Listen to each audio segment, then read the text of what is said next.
आप सभी साथियों को बहुत-बहुत नमस्कार, बहुत-बहुत स्वागत है, अभिनंदन है। आज के सेशन में आपका बहुत-बहुत अभिवादन है और अभिनंदन है। वाह! बहुत सारे साथी शॉर्ट नोटिस में जुड़ गए। विनायक पॉल जी भी जुड़े हैं। विनायक पाल जी कैसे हैं? मेरी आवाज़ आ रही है? और हाँ अश्विनी सर। हाँ अरे! सर, आ रहा है। बहुत बढ़िया। तो थोड़ा समय निकाल के ये सेशन देखिए, एक बहुमूल्य जानकारी मिलेगी। लेटेस्ट अपडेट है, नया मास्टर डायरेक्शन जारी हुआ है। और हमारे विनायक तो देख ही लिए होंगे। विनायक देखे हो ये डायरेक्शन कब जारी हुआ है आरबीआई का? फ्रॉड फ्रॉड के लेकिन है सर। हाँ, फ्रॉड का। ये आपने पढ़ा भी होगा ना, मेरा फ्रॉड वाला पहला वाला सेशन पढ़ा होगा। हाँ सर। जब आप पे तैयारी चल रही थी ना, जो फ्रॉड पढ़ाया था, या जो हाँ एक सर। सीरीज का वीडियो है ना फ्रॉड में, हाँ सर। हाँ सर। तो वो जो पॉलिसी है वो 2016 में आया था। कब आया था विनायक? 2016। हाँ, 1 जुलाई 2016 को आया था। और अभी जो ये पॉलिसी पढ़ेंगे वही पॉलिसी को सुपरसीड किया है। अभी ये आया है 15 जुलाई 2024, मतलब 15 जुलाई को हुआ है। तो जुलाई महीने में मास्टर डायरेक्शन जारी हुआ है और हम अभी पढ़ रहे हैं इसी महीने, मतलब समझ लो सितंबर में पढ़ रहे हैं। लेकिन ये मास्टर डायरेक्शन लंबे समय तक चलेगा। तो फ्रॉड को, जिसको सभी लोग डरते हैं और मतलब डरना भी चाहिए, क्योंकि फ्रॉड एक ऐसा रिस्क है जिससे कि लॉस होता है जो हम नहीं चाहते। और लॉस भी बहुत सारे लॉस होते हैं। बैंक का लॉस होता है, ह्यूमन पोटेंशियल का लॉस होता है, उसके जॉब का, फैमिली का, बहुत सारे क्रिमिनल चीज़ें आती हैं। तो एक बड़ा सा लॉस होता है, बराबर होता है ना विनायक? हाँ सर। हाँ सर। हाँ सर। फ्रॉड एंगल जो है बहुत कठिन होता है। तो इसीलिए मैं इस सेशन को शुरू करने से पहले जो है आप लोगों को एक गाना भी सुनाया था। हुँ? सारे जहाँ के मालिक तेरा ही आसरा है, सारे जहाँ के मालिक तेरा ही आसरा है, राजी हैं हम उसी में जिसमें तेरी रजा है, सारे जहां के मालिक। कहने का तात्पर्य ये है, जब बैंक में हम जाते हैं ना, इतने सारी चीज़ें, गतिविधियां होती हैं कि हम भगवान से प्रार्थना करके जाते हैं कि भगवान, सारे जहां का मालिक आप ही हो। सिग्नल दे देना, एक अलर्ट दे देना, ताकि मेरे से कोई फ्रॉड जैसे रिलेटेड गतिविधियों में संलिप्तता ना हो, या उन चीज़ों को मैं पकड़ पाऊँ, अर्ली वार्निंग सिग्नल को कैच कर पाऊँ।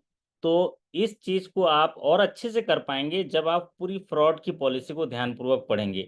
समय थोड़ा 40 मिनट लग सकता है, 1 घंटा लग सकता है, लेकिन अगर आप अपने नींद पे वश कर लिए तो आज के सेशन में आपको बहुत क्लियरिटी से चीज़ें मिलेंगी। तो आप लोग तैयार हैं तो बोलिए अहो। हाँ हो। वाह! सर आज अब क्लास 1 बजे रात तक भी चलेगा तो आपका देखेंगे बहुत पूरी बढ़िया। क्लास। वाह! ये आवाज़ आई, किसी जानी पहचानी आवाज़ आई है। कौन साथी है? निशांत बोल रहे हैं सर। हाँ, वाह निशान। जैसे गगन में चमके दिनेश, जय हो गणेश भैया, जय हो गणेश। गौरा है माता है गौरा, पिता है महेश, जय हो गणेश भैया, जय हो गणेश। तो आपको पढ़ाने से पहले मैंने गणेश जी की जय की, क्योंकि ज्ञान, बुद्धि और जो प्रकाश है ज्ञान का, वो सारी चीज़ें भगवान गणेश से मिलती हैं। और इसी का जो है प्रार्थना करके हम लोग ये सेशन शुरू करते हैं। ये है आरबीआई का मास्टर डायरेक्शन। जब भी आरबीआई कोई डायरेक्शन जारी करता है तो उसको मास्टर डायरेक्शन कहता है। और जो रेगुलेटेड एंटिटीज़ हैं उनको इफ़ेक्टिव होता है, लागू होता है उन पर। तो आज जो है हम पढ़ेंगे fraud risk management for commercial banks के लिए पढ़ेंगे।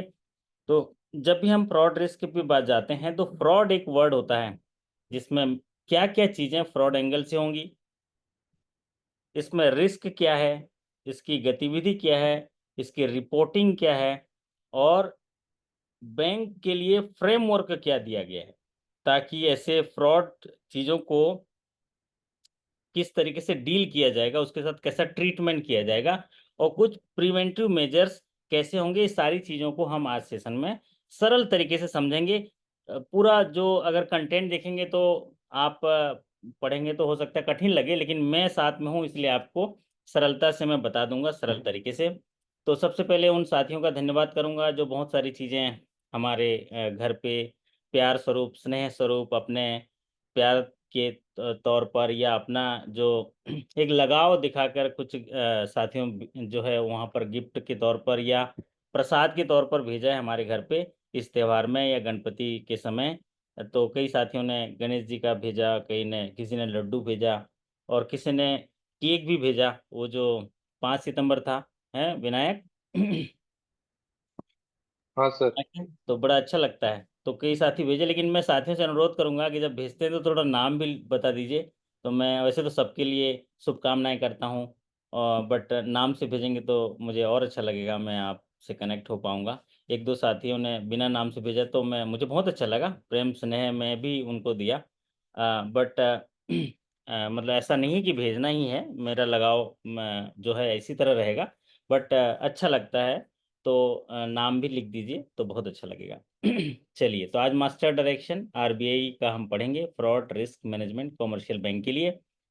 सरल तरीके से पढ़ाऊंगा, जो इंपॉर्टेंट चीज़ें हैं उनको बताते चलूंगा, एग्जामिनेशन पॉइंट ऑफ व्यू से और पर्सनल बैंकिंग व्यवहार के रूप में भी। चलिए, तो शॉर्ट टाइटल कमेंसमेंट, जो कमेंसमेंट है शॉर्ट टाइटल, मतलब इसका मतलब है कि ये इस डायरेक्शन को किस नाम से जाना जाएगा। इसका मतलब ये हुआ, आरबीआई ने ये डायरेक्शन जारी किया है 15 जुलाई 2024 को, और उन्होंने इस जो डायरेक्शन को ये कहा गया कि reserve bank of India fraud risk management in commercial bank including regional rural bank and all India financial institution direction 2024। तो इतना लंबा लंबा जो है नाम जो है इस डायरेक्शन का नाम दिया है। तो एग्जामिनेशन पॉइंट ऑफ व्यू से तो ये जो है आप आ भी सकता है हायर स्केल में कि जो मास्टर डायरेक्शन जारी किया है वो किस नाम से है, तो आप लोग को याद भी होगा, the reserve bank of India fraud risk management in commercial bank including RRBs and all financial institution direction 2024। और मैंने डेट भी आपको बता दिया, 15 जुलाई 2024। एक मिस्टेक हो गया था, पिछला हम जब विलफुल डिफॉल्टर या लार्ज डिफॉल्टर की बात कर रहे थे वहां पर मेरे को पढ़ाते समय 15 जुलाई का डेट मेरे से बोला गया, वो है 30 जुलाई को जारी हुआ। कब हुआ विनायक, जो मैं विलफुल डिफॉल्टर पढ़ाया उसका मास्टर डायरेक्शन कब जारी हुआ है? वो 30 जुलाई। 30 जुलाई। लेकिन शायद सेशन के समय में मेरे से ऐसे निकल गया 15 जुलाई, तो उसको 30 जुलाई पढ़ा जाए, 15 जुलाई को ये वाला डायरेक्शन जारी हुआ। तो उसके लिए 90 डेज, जब वेबसाइट में 30 जुलाई को डाला तो उसके 90 डेज के बाद वो इफेक्टिव होगा, लेकिन ये जो डायरेक्शन है ये इमीडिएटली इफेक्ट हो गया, ये जो अभी फ्रॉड वाला। तो इसीलिए एग्जामिनेशन पॉइंट ऑफ व्यू से ये पूछे जा सकते हैं। राघव जी आगे है ना, एकदम दूरदर्शन के साथ आगे, दूर से दर्शन दिए हैं, वाह बहुत बढ़िया। राघव जी कर रहे हैं अध्ययन और साथ ही साथ कर रहे हैं शयन, और हमको दिए दूर से ही दर्शन, वाह बहुत बढ़िया। बाकी साथियों को दिखाई नहीं देंगे, वो सिर्फ मुझे दिखाई दिए। चलिए कोई बात नहीं, स्वागत है, अभिनंदन है। तो मास्टर डायरेक्शन का नाम देखे आप, क्या दिया गया है? Reserve bank of India fraud risk management in commercial bank RRB all India financial institution direction 2024। अब ये जो डायरेक्शन है किस किस पर एप्लीकेबल होगा, तो पहले ही आप नाम से देख लिए होंगे कि जो भी बैंकिंग कंपनीज हैं, जैसे कि इंडिया से लाइसेंस लिए हुए हैं, और उन सब पे लागू होगा। All banking companies including banks incorporated outside India, local area bank, small finance bank, payment bank, corresponding new banks, RRBs, State Bank of India, और जो export import bank, commercial bank, all India financial institution. जैसे कि मैंने पहले ही screen पे ही, ये जो second screen देख रहे हैं ये इसी का ही बड़ा रूप है जो यहाँ पर दिया है, कि सारे commercial bank, RRBs, all financial institution direction है। तो ये सारे पर एप्लीकेबल होगा। उद्देश्य क्या है?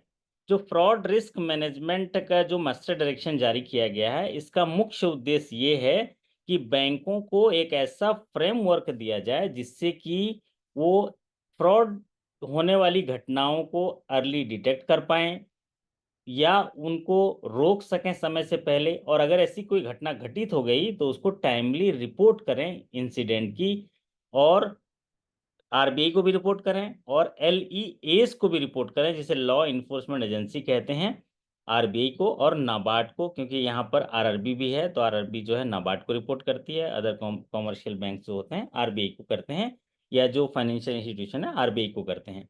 तो ये इसका उद्देश्य है इस मास्टर डायरेक्शन का कि बैंकों को ऐसा रोबोस्ट, ऐसा मजबूत फ्रेमवर्क दिया जाए जिससे कि बैंक ऐसी फ्रॉड वाली घटनाओं को रोकथाम कर ले कि ऐसी घटना घटित ही ना हो, या अर्ली डिटेक्शन हो जाए ऐसे फ्रॉड होने वाली घटना का, और टाइमली अगर घटना घटित हो गई तो इनकी टाइमली रिपोर्टिंग इंसिडेंट की हो जाए। किसको?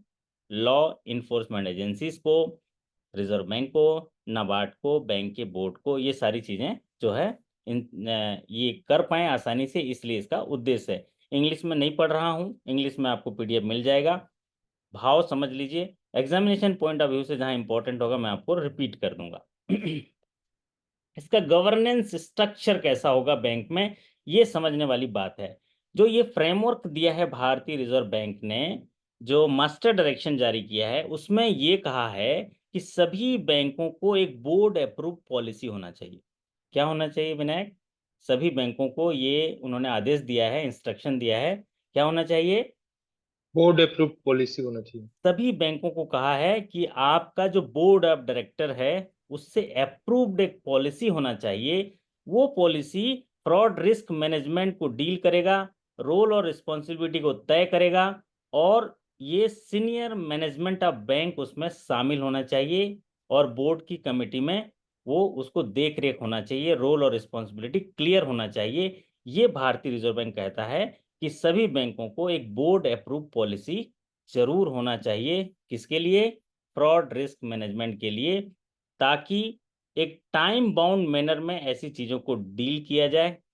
और उन्होंने ये कहा है कि ये जो बोर्ड अप्रूव पॉलिसी है, जो फ्रॉड रिस्क मैनेजमेंट को डील करेगा, उनमें रोल और रिस्पॉन्सिबिलिटी को तय करेगा, बोर्ड कमिटीज और सीनियर मैनेजमेंट ऑफ बैंक, ये सारी चीज़ों को डील करने के लिए एक स्पेशल कमेटी बनाई जाएगी, और वो कमेटी जो है इस सारी चीज़ों को डील करेगा। तो इसमें ये कहा गया है जब भी किसी भी एक्शन को फ्रॉड में डिक्लेयर करने जा रहे हैं तो उसको शो काज नोटिस जारी करना।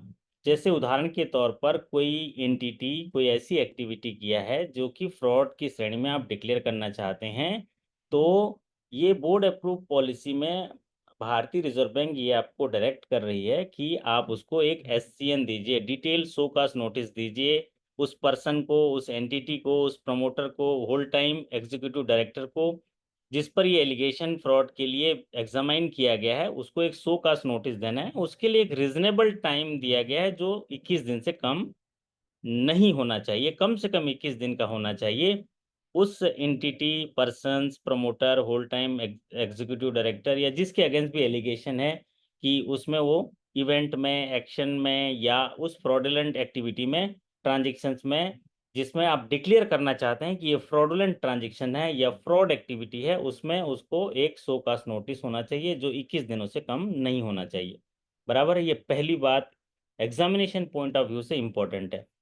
बताओ विनायक जी, एक शो काज नोटिस जो है फ्रॉड डिक्लेयर करने से पहले उस पर्सन, एंटिटी या रिलेटेड पर्सन को कितने दिनों का शो काज नोटिस देना चाहिए? उतने दिनों में जवाब होनी चाहिए कम से कम, not not less than 21 days. Not less than 21 days. अभी विनायक जी ने कितनी अच्छी बात कही, हु बहू पढ़ा, पॉलिसी को बिटवीन द लाइन पढ़िए, नॉट लेस देन 21 डेज। हो सकता है ये श्योर एग्जामिनेशन, क्वेश्चन है सर। श्योर क्वेश्चन है, क्योंकि ये नया चेंजेस किया है, पहले ऐसे नहीं होता था, है ना, चेंजेस किया है तो सर इसमें एक। समझा हाँ, देंगे सर। हाँ जी, नेटवर्क गया था। क्या हो गया? नेटवर्क गया था, इस पॉइंट को एक बार और समझा देंगे क्या बोल रहा है ये? पूरा पूरा सब रिकॉर्डिंग हो रहा है निशान, बाद में देख लेना, मैं मेरे फ्लो में रहो आप। तो एक रीजनेबल टाइम जो है दिया जाना चाहिए, नॉट लेस देन 21 डेज। ऐसे व्यक्ति जिस पर ये एलिगेशन है उसको एग्जामाइन किया जा रहा है, उसके एक्टिव इन्वॉल्वमेंट को, तो उसको नॉट लेस देन 21 डेज का एक एससीएन देना है जिसको शो का नोटिस दिया जाए। शो कास्ट नोटिस क्या है विनायक? शो कास्ट नोटिस ऐसा है कि हम क्यों ना आपके द्वारा किए गए ट्रांजेक्शन, आपके द्वारा किए गए एक्टिविटी को फ्रॉड डिक्लेयर कर देंगे, आप कारण बताइए कि क्यों ना हम इसको फ्रॉड डिक्लेयर करें, इसको शो कास्ट नोटिस बोलते हैं। ठीक है, उसके सबमिशंस वगैरह आएंगे तो फिर हम एक्सेप्ट करेंगे तो ठीक है, नहीं तो आगे उसको डिक्लेयर करेंगे, कमेटी करेगी। तो बैंक के पास एक लेड आउट सिस्टम है ताकि शो कॉज नोटिस कैसे जारी करेंगे, रिस्पॉन्स, सबमिशन, इसके लिए वो पर्सन सबमिशन करेगा, और अगर वो एक्सेप्ट हो गया, उसके सबमिशन क्लेरिफाई हो गए तो ठीक है, कंसिडरेशन दिख जाएगा। अदरवाइज फ्रॉडुलेंट होगा तो फिर एक रीजंड ऑर्डर जारी करेंगे उस पर्सन को। रीजंड ऑर्डर होता है कि इन इन कारणों से हम इसको जो है फ्रॉड की श्रेणी में डिक्लेयर करेंगे, ये बात कही। लेकिन इस पूरे स्क्रीन में से केवल एक इम्पॉर्टेंट है कि जो शो कॉज नोटिस दिया जाएगा इस फ्रेमवर्क में, वो कितने दिनों का कम से कम देना चाहिए, वो है 21 दिन का। चलिए आगे बढ़ते हैं। अब गवर्नेंस स्ट्रक्चर में एक और महत्वपूर्ण बात बताई गई है कि जो भी fraud risk management policy board से अप्रूव की जाएगी, वो कम से कम एटलीस्ट उसका रिव्यू किया जाएगा, 3 सालों में रिव्यू हो जाना चाहिए।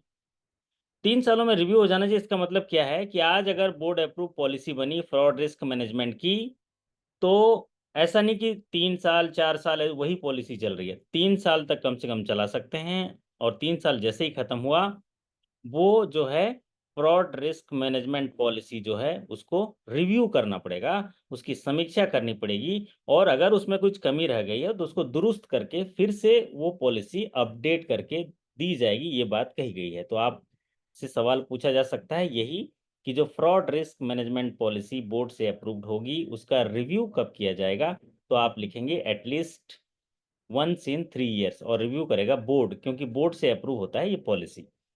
तो दूसरा महत्वपूर्ण चीज ये कहा गया है कि फ्रॉड रिस्क जो मैनेजमेंट पॉलिसी है उसके उसमें ये फ्रेमवर्क में आपको स्पेशल कमेटी या बोर्ड बनाना है। जो बोर्ड ऑफ डायरेक्टर है उसकी एक स्पेशल कमेटी या board for monitoring and follow up of the cases of fraud, ये फ्रेमवर्क बनाना है, जो पहले भी था और अभी भी इसको रखा गया है।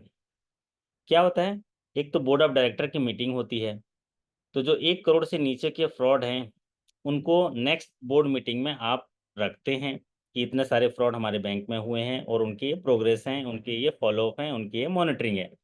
लेकिन 1 करोड़ से ऊपर के जो फ्रॉड होते हैं उनको स्पेशल कमेटी या board for monitoring and follow up of the cases of fraud रहते हैं, जिसको शॉर्ट में अगर SCBMF कहते हैं। फुल फॉर्म के तौर पर हायर स्केल में स्केल 2 to 3, 3 to 4 में पूछा जा सकता है कि SCBMF का फुल फॉर्म क्या है। तो बहुत सारे साथी गलत करके आ सकते हैं क्योंकि ये इतना लंबा है, लेकिन जो साथी पढ़ा होगा इस सेशन को या इस पॉलिसी को वो जरूर अच्छा बना लेगा, क्योंकि SCBMF का फुल फॉर्म होगा special committee of the board for monitoring and follow up of the cases of fraud, ये है स्पेशल कमेटी। अब इस स्पेशल कमेटी में 3 मेंबर कम से कम होने चाहिए, ज़्यादा और कितने हो सकते हैं, लेकिन 3 मेंबर चाहिए जो बोर्ड के होंगे। एक तो होल टाइम डायरेक्टर होगा, और 2 जो होंगे मिनिमम, एक इंडिपेंडेंट डायरेक्टर होगा, एक नॉन एग्जीक्यूटिव डायरेक्टर होंगे। तो 3 कम से कम मेंबर होने चाहिए इस स्पेशल कमेटी में, ये बात कही गई है जो आप लोग जान गए। दूसरी बात कही गई है कि जो स्पेशल जो कमेटी रहेगी बोर्ड की, जो मॉनिटरिंग फॉलोअप देखेगी फ्रॉड केसेस का, वो रिव्यू भी करेगी, मॉनिटर ऑफ फ्रॉड के लिए करेगी, साथ में साथ रूट कॉज एनालिसिस भी करेंगे। रूट कॉज एनालिसिस ऐसा होता है कि उसकी शुरुआत कहाँ से हुई, बीज कहाँ से बोया, कहाँ से जड़ मिला उसको, कहाँ से पानी मिला, कहाँ से पौधा मिला, कहाँ से खाद मिला, वो रूट कॉज एनालिसिस किया जाता है। और फिर सजेस्ट किया जाता है कि ऐसा जो पौधा है, खरपतवार ऐसा पैदा ना हो। ये काम जो है उनको इंटरनल कंट्रोल या मैनेजमेंट फ्रेमवर्क में कोई बदलाव करनी है, ये सारी चीज़ें वो special committee of board for monitoring and follow up the fraud की जिम्मेदारी होगी। आपने देखे होंगे शायद विनायक, या आप लोग, मैं विनायक को इसलिए ले रहा हूँ कि आज वो उसको देख लिया मैंने पहले, तो उसको एक जने को मैं रखता हूँ साथ में, एक साथी रखता हूँ ताकि आपकी तरफ से रिप्रेजेंटेटिव रहे। तो विनायक देखे होंगे कि जैसे कोई फ्रॉड होता है तो एक सर्कुलर आता है आपकी तरफ से, आता है ना बैंक में। सर। हाँ सर। वो क्यों आता है, क्योंकि ये स्पेशल जो कमेटी होती है बोर्ड की, ये क्या करती है, सजेस्ट करती है कि अभी ऐसा एक कोई सा फ्रॉडुलेंट एक्टिविटी संज्ञान में आया है, तो इन इन चीज़ों का ध्यान रखा जाए। बड़े डिपॉजिट मोबिलाइज करते हैं तो इन चीज़ों को ध्यान रखा जाए, और ऐसी ऐसी किया जाए, ये एडवाइजरी आती है। यही रूट कॉज एनालिसिस के बाद सजेशन आते हैं। तो इस स्क्रीन में एक इम्पॉर्टेंट आप पाए हैं कि स्पेशल कमेटी रहेगी, जो मिनिमम 3 मेंबर होंगे बोर्ड के, एक होल टाइम डायरेक्टर, एक इंडिपेंडेंट डायरेक्टर, और एक है नॉन एग्जीक्यूटिव डायरेक्टर।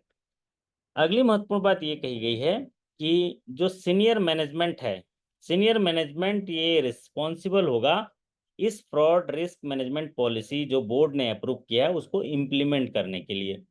तो आरबीआई ने कहा बोर्ड अप्रूव पॉलिसी होनी चाहिए। आरबीआई ने कहा कि एटलीस्ट 3 साल में बोर्ड जो है इसको रिव्यू करेगा। आरबीआई ने कहा कि स्पेशल कमेटी बनेगी जो ऐसे फ्रॉड केसों की मॉनिटरिंग करेगी।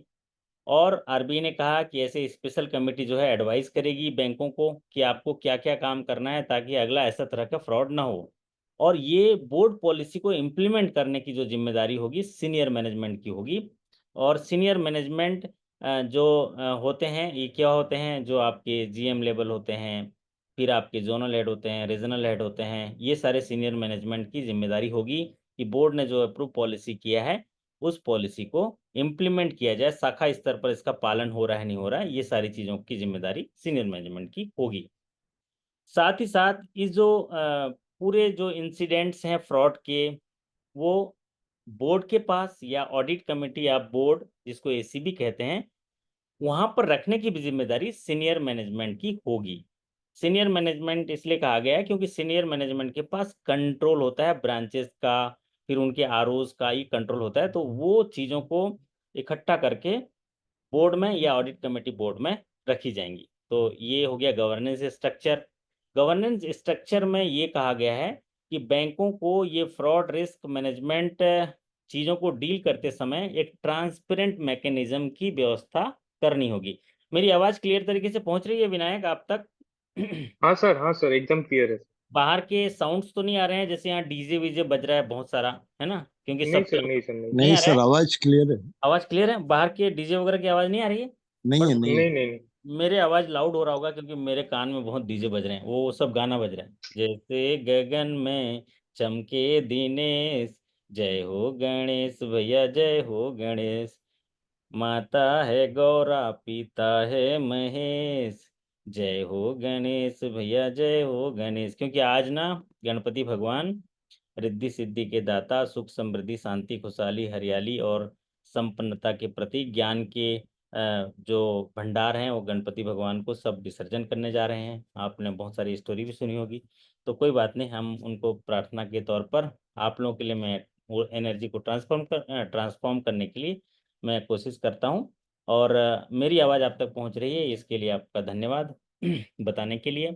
हाँ, तो यहाँ पर गवर्नेंस स्ट्रक्चर जो बैंकों के लिए कहा गया है कि बैंक को एक ऐसा स्ट्रक्चर बनाना चाहिए, फ्रेमवर्क बनाना चाहिए कि ट्रांसपेरेंट मैकेनिज्म जो ये इंश्योर करे, जैसे कि मान लीजिए हमारे कोई साथी ने विसिल ब्लोअर में कंप्लेंट किया कि ऐसा पॉसिबल फ्रॉड हो सकता है, यहाँ पर सस्पिशियस एक्टिविटी हो, तो इसको सुनने वाला भी तो कोई हो, बराबर विनायक, है ना? हाँ सर, हाँ सर। सुनने वाला हो, उसको एक्सेप्ट करने वाला हो, और उस पर ट्रांसपेरेंट मैकेनिज्म से बिना प्रेजुडाइज होके, बिना नॉन डिस्क्रिमिनेटरी उस पर एक्शन ले ताकि ये फ्रॉड मैकेनिज्म को ठीक तरीके से दुरुस्त किया जाए। तो ये कहा गया है बैंकों को ये रखना है। हालांकि अब जहाँ एग्जामिनेशन के दृष्टिकोण से इंपॉर्टेंट होगा मैं आपको बता दूंगा। दूसरा महत्वपूर्ण बात जो एग्जामिनेशन पॉइंट ऑफ व्यू से इम्पोर्टेंट होता है, उसमें ये कहा गया है कि बैंक को एक ऐसा सेटअप बनाना है जिसमें अप्रोप्रिएट ऑर्गेनाइजेशनल स्ट्रक्चर होना चाहिए इंस्टीट्यूशन का, जो फ्रॉड रिस्क मैनेजमेंट को देखता हो, और उसका एक इंचार्ज होना चाहिए, उसका एक रिस्क मैनेजमेंट डिपार्टमेंट होना चाहिए, और एक सीनियर ऑफिसर जो है उसका इंचार्ज होना चाहिए जो कम से कम किस रैंक का हो। टाइप करके आप बताइए, अब स्पीकर ऑन करके बताइए विनायक। जीएम लेवल का हो सर। जनरल मैनेजर, और ये सबसे ज्यादा पूछा जाता है, जैसे कि आपको प्रिंसिपल नोडल ऑफिसर कौन होगा केवाईसी में आपने देखा होगा, जनरल मैनेजर। तो यहाँ भी आरबीआई ने यही कहा है कि एटलीस्ट जनरल मैनेजर रैंक का सीनियर ऑफिसर जो है वो इंचार्ज होगा इस फ्रॉड रिस्क मैनेजमेंट का।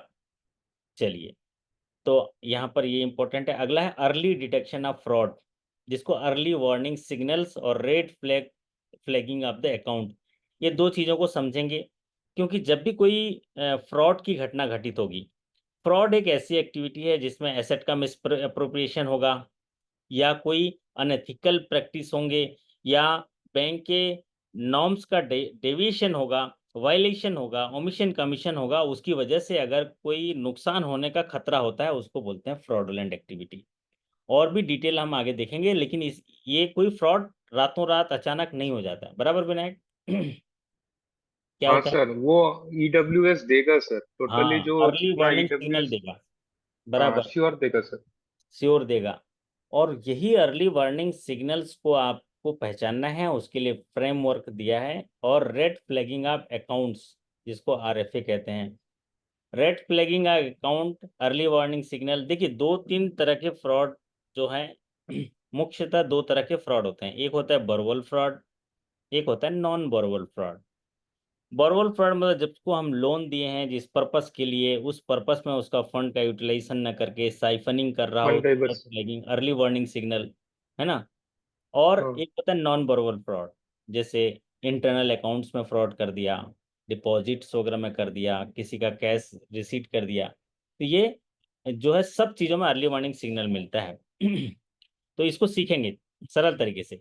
अर्ली वार्निंग सिग्नल्स या रेड फ्लैगिंग ऑफ अकाउंट का इसका जो गवर्नेंस स्ट्रक्चर आरबीआई ने दिया है, उसमें ये कहा है कि जब भी बैंक इनको डील करेगी, एक फ्रेमवर्क देगी बैंक को, फ्रॉड रिस्क मैनेजमेंट पॉलिसी जो बोर्ड ने अप्रूव किया है, उसमें इस चीज का जिक्र करेगी। जैसे कि red flagged account, red flagged account एक ऐसा अकाउंट होगा जहां पर सस्पिशियस ऑफ फ्रॉडुलेंट एक्टिविटी की चीजें देखी गई हों, या एक से ज्यादा ईडब्ल्यूएस जहां पर मिल गया, अर्ली वार्निंग सिग्नल मिल गया या ट्रिगर कर गया, अलर्ट कर गया, तो वहां पर रेड फ्लैग्ड अकाउंट जो है उसको माना जाएगा। ये पॉलिसी में कहा गया है। उदाहरण के तौर पर, एक खाते में आप देख रहे हैं कि यहाँ फंड जो है किसी पर्पस के लिए दिया गया, सीमेंट उद्योग के लिए, उसका पैसा कहीं तेल उद्योग में लगा रहा है, सिस्टर कंसर्न में जा रहा है। एक सिग्नल मिला, दूसरा सिग्नल मिला, या पर्सनल यूज में कर रहा है, तो वो रेड फ्लैग में चला जाएगा, क्योंकि आप फ्रॉडुलेंट एक्टिविटी के सस्पिशियस आपका पैसा दूसरी तरफ जा रहा है। तो अर्ली वार्निंग सिग्नल्स दो से एक से ज्यादा अगर मिला तो रेड फ्लैग अकाउंट होगा, क्योंकि वहाँ फ्रॉडुलेंट एक्टिविटी का आपको सस्पेक्ट लग रहा है, क्योंकि एक से ज्यादा ईडब्ल्यूएस इंडिकेटर आपको मिल गया। चलिए, तो जो रिस्क मैनेजमेंट कमेटी बोर्ड होगा, वो इस चीज को देखेगा कि ईडब्ल्यूएस और जो रेड फ्लैग्ड अकाउंट है, इसको किस तरीके से मिटिगेट किया जाए, या ईडब्ल्यूएस इंडिकेटर को कैसे मॉनिटर किया जाए और कैसे आइडेंटिफाई किया जाए, उनके बैंकिंग ट्रांजैक्शंस को किस तरीके से उनको रोका जाए, और उनको जो है आइडेंटिफिकेशन करने के लिए पीरियड दिया गया है, जो आपके लिए इंपॉर्टेंट है। हालांकि मुझे रेड करना था, मैं रेड नहीं कर पाया। वो दिया है with in not more than 30 days. मैं फिर से रिपीट कर रहा हूँ, जो ईडब्ल्यूएस इंडिकेटर है, सपोज विनायक अभी बैंक में काम कर रहा है और उसको एक अर्ली वार्निंग सिग्नल मिला। कैसे? उस अकाउंट में क्रेडिट फैसिलिटी है, लेकिन उस क्रेडिट फैसिलिटी को वो दूसरे चीजों में कर रहा है। तो विनायक, आपको ये कंफर्म आइडेंटिफाई करने के लिए कितने दिन का समय है? टेट, but not more than 30 days sir.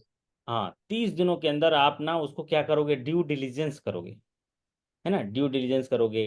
तो उसके लिए अप्रोप्रिएट टर्न अराउंड टाइम दिया गया है कि आप नॉट मोर देन 30 डेज के अंदर एग्जामाइन कर लोगे कि ये जो आपको सिग्नल मिला, और सिग्नल जरूर मिलेगा, आपने किसी उद्देश्य के लिए उसको लोन दिया है और वहां से वो पैसा कहीं और ले जा रहा है, तो इसकी मॉनिटरिंग एग्जामाइन करने के लिए या ट्रिगर को सही साबित करने के लिए आप जो है 30 दिनों के कम, 30 दिन से कम दिनों में ये डिसाइड करनी होगी, क्योंकि एक बड़ा नुकसान बैंक को पहुंचा सकता है। तो ये चीज कौन करेगा? Risk management committee of the board करेगा, और सीनियर मैनेजमेंट इसको प्रस्तुत करेगा प्रस्तुत करेगा वहां पर। फिर अगर एक से ज्यादा अगर ईडब्ल्यूएस आता है तो उसको रेड फ्लैग्ड अकाउंट कहते हैं। तो ये रेड फ्लैग अकाउंट के भी सुटेबल वैलिडेशन के लिए जो है आप रिस्क मैनेजमेंट कमेटी बोर्ड जो है उसको देखेगा। तभी इस स्क्रीन में से इतना ही इंपॉर्टेंट है, अगर एक अर्ली वार्निंग सिग्नल मिलता है फ्रॉडुलेंट एक्टिविटी या सस्पिशियस एक्टिविटी का, तो ईडब्ल्यूएस कहेंगे, एक से ज़्यादा मिलता है तो रेड फ्लैग।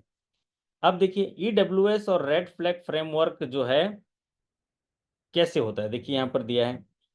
बैंकों को ये कहा गया है कि जो कोर बैंकिंग सॉल्यूशंस है, उसमें एक रोबोस्ट जो है ईडब्ल्यूएस सिस्टम होना चाहिए। मतलब आप, हमारे विनायक तो अभी यहाँ आ गया है, अभी रात को भी ट्रांजेक्शन हो रहा होगा ना विनायक? हाँ सर, चलता है सर। रात को भी हो रहा होगा, सुबह आपके बैंक जाने से पहले भी हो। सिर्फ शायद 5 मिनट के लिए, या फिर वो बफर मुझे याद नहीं कितना टाइम, वो टाइम 12 बजे के बाद 1-2 मिनट का बफर होता है जहाँ पे कुछ ट्रांजेक्शन नहीं होता है शायद। तो जो भी कोर बैंकिंग सॉल्यूशन है उसमें स्टाफ के लिए इतना पॉसिबल नहीं है कि एक एक चीज़ों को ध्यान दे, कुछ छूट सकता है, ह्यूमन बीइंग है ना। तो इसीलिए आरबीआई ये सलाह देता है, ये डायरेक्शन देता है कि बैंक के सीबीएस में एक रोबोस्ट ईडब्ल्यूएस सिस्टम होना चाहिए। सीबीएस ये जो सिस्टम हो जो इंटीग्रेटेड हो, सीबीएस में ट्रांजेक्शन हो रहे हैं तो अलर्ट दे। उदाहरण के तौर पर मैं अभी मतलब एक बताता हूँ। जैसे मान लीजिए किसी खाते में एक अलर्ट अभी आया, जैसे कि एक खाते में 50,000 से ज्यादा ट्रांजेक्शन हो रहे हैं एक दिन में। सोचो, सोचो विनायक, 50,000 से ज्यादा ट्रांजेक्शन हो रहे हैं एक, और वो सेविंग अकाउंट में हो रहा है, वो करंट अकाउंट में हो रहा है, और उसमें कुछ कुछ फॉर्म 60 लगा हुआ है, पैन नंबर भी नहीं लगा हुआ है। कैसे पॉसिबल होगा विनायक, बताओ। ये क्या है? ईडब्ल्यूएस ये है। तो 50, वो भी ईडब्ल्यूएस। 50 रुपए, 100 रुपए, ऐसे ऐसे ट्रांजेक्शन हो रहे हैं। तो ये अर्ली वार्निंग सिग्नल है, एग्जाम्पल मैंने दिया। अब जब भी अर्ली वार्निंग सिग्नल को आप देखते हो तो हमेशा कोरिलेट करना, वो व्यक्ति जिस उद्देश्य के लिए जिस प्रोफाइल का खाता खोला है, अगर वो अपने प्रोफाइल से मैच नहीं हो रहा है तो अर्ली वार्निंग सिग्नल है। ठीक है। तो बैंक में ऐसा रोबोट सिस्टम होना चाहिए ताकि आपको कोर बैंकिंग सॉल्यूशन में ट्रांजेक्शन देके इन्फॉर्म कर ले, ऐसा आरबीआई के कहना है। जहाँ एग्जाम के लिए इंपॉर्टेंट होगा मैं बता दूंगा, और लास्ट तक बने रहिए, लास्ट में रिपीट कर दूंगा एक एग्जामिनेशन के लिए क्या इंपॉर्टेंट होगा, अभी समझते चलिए। तो आरबीआई ये कहता है कि आपके पास एक ऐसा रेमेडियल एक्शन होना चाहिए जो शुरू हो जाए ऐसे अलर्ट मिलते ही। जैसे अलर्ट मिला तो आपका रेमेडियल एक्शन शुरू हो जाना चाहिए ऐसे चीज़ों को। जैसे मैं अभी एक बात बताया कि एक अकाउंट में 50,000 से ज़्यादा ट्रांजेक्शन आज हुए हैं, उस खाते में फॉर्म 60-61 नहीं है, तो हमारे ब्रांच मैनेजर को क्या करना चाहिए? जाके उस अकाउंट होल्डर से मिलना चाहिए, देखना चाहिए क्या बिजनेस है, क्या चीज़ का पैसा आ रहा है, इतना इतना पैसा आज आया, सेठ जी बताइए क्या है क्या चीज़, ये सारी चीज़ें करनी चाहिए। पैन कार्ड डाल दीजिए, पैन कार्ड दीजिए, केवाईसी दीजिए, आप क्या क्या करते हैं बिजनेस बताइए, उसकी रिपोर्ट बनानी चाहिए, अपने सीनियर मैनेजमेंट को बता देना चाहिए। समझ में आया तो बोलिए हो विनायक। सर ये आजकल एएमएल सीएफटी में आ जाता है सर। बहुत बढ़िया, यही सिस्टम तो कह रहे हैं विनायक, समझ में आ गया। हाँ सर।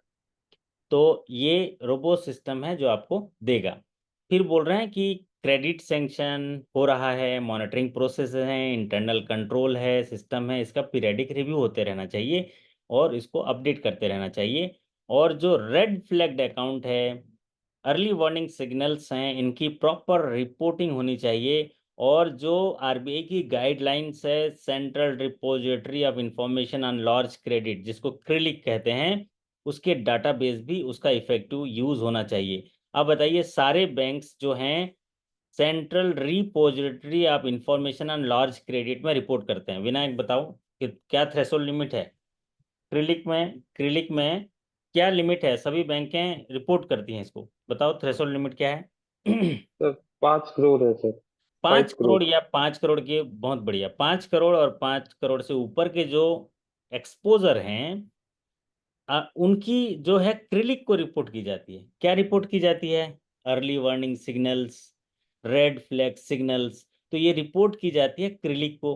तो क्रिलिक से जो डाटा मिलता है उसका यूज करिए आप, कि देखो ये पार्टी, ये एसोसिएशन, यहाँ से ये रिपोर्ट, उसका इफेक्टिव यूज हो, ताकि आप उसको उसकी रिपोर्टिंग भी हो और उसका इस्तेमाल भी हो। Central fraud registry, central fraud registry जो वहाँ पर चीज़ें हैं उनका भी प्रॉपर यूज़ हो, ये बात कही गई है। एग्जामिनेशन पॉइंट ऑफ व्यू से सिर्फ एक ही चीज़ इंपॉर्टेंट है जो हमारे साथी ने बता दिया, कि central repository of information on large credit, जिसको क्रिलिक कहते हैं, उसमें रिपोर्टिंग का थ्रेशोल्ड लिमिट है कितना विनायक? 5 करोड़ सर। 5 करोड़ या 5 करोड़ से ऊपर के This is एक्सपोजर। okay। अब ये हाँ। बताओ, ये कौन से अकाउंट का रिपोर्टिंग करते हैं? पीए, एनपीए या लॉस, फ्रॉड, किसकी रिपोर्टिंग करेंगे उसमें? पीए का भी एनपीए, करेंगे अगर। नॉन कोऑपरेटिव बरोबर। ये हमारे साथी ने अच्छी बात कही, नॉन कोऑपरेटिव बोरोवर। अगर कोई बोरोवर कोऑपरेटिव नहीं है, अपने एसेट्स को दिखा नहीं रहा है, सिक्योरिटी का वेरिफिकेशन नहीं कर रहा है, चाहे वो पीए हो, एनपीए हो, या हमारे जो विनायक ने कहा कि पीए अकाउंट हो, एनपीए अकाउंट हो, अगर 5 करोड़ से ज़्यादा की एक्सपोजर हो तो उनके बारे में अर्ली वार्निंग सिग्नल्स या उनकी चीज़ों को रिपोर्ट करनी है central repository information on large credit में। बहुत बढ़िया। चलिए अब आते हैं ईडब्ल्यूएस सिस्टम में डेवलपमेंट। आरबीआई सलाह देता है कि बैंक को एक कॉम्प्रिहेंसिव एंड डिज़ाइन करना चाहिए ताकि वो अर्ली वार्निंग सिग्नल को क्वालिफाई क्वांटिटी वाइज या क्वालिटी वाइज जो है इंडिकेटर बना सके।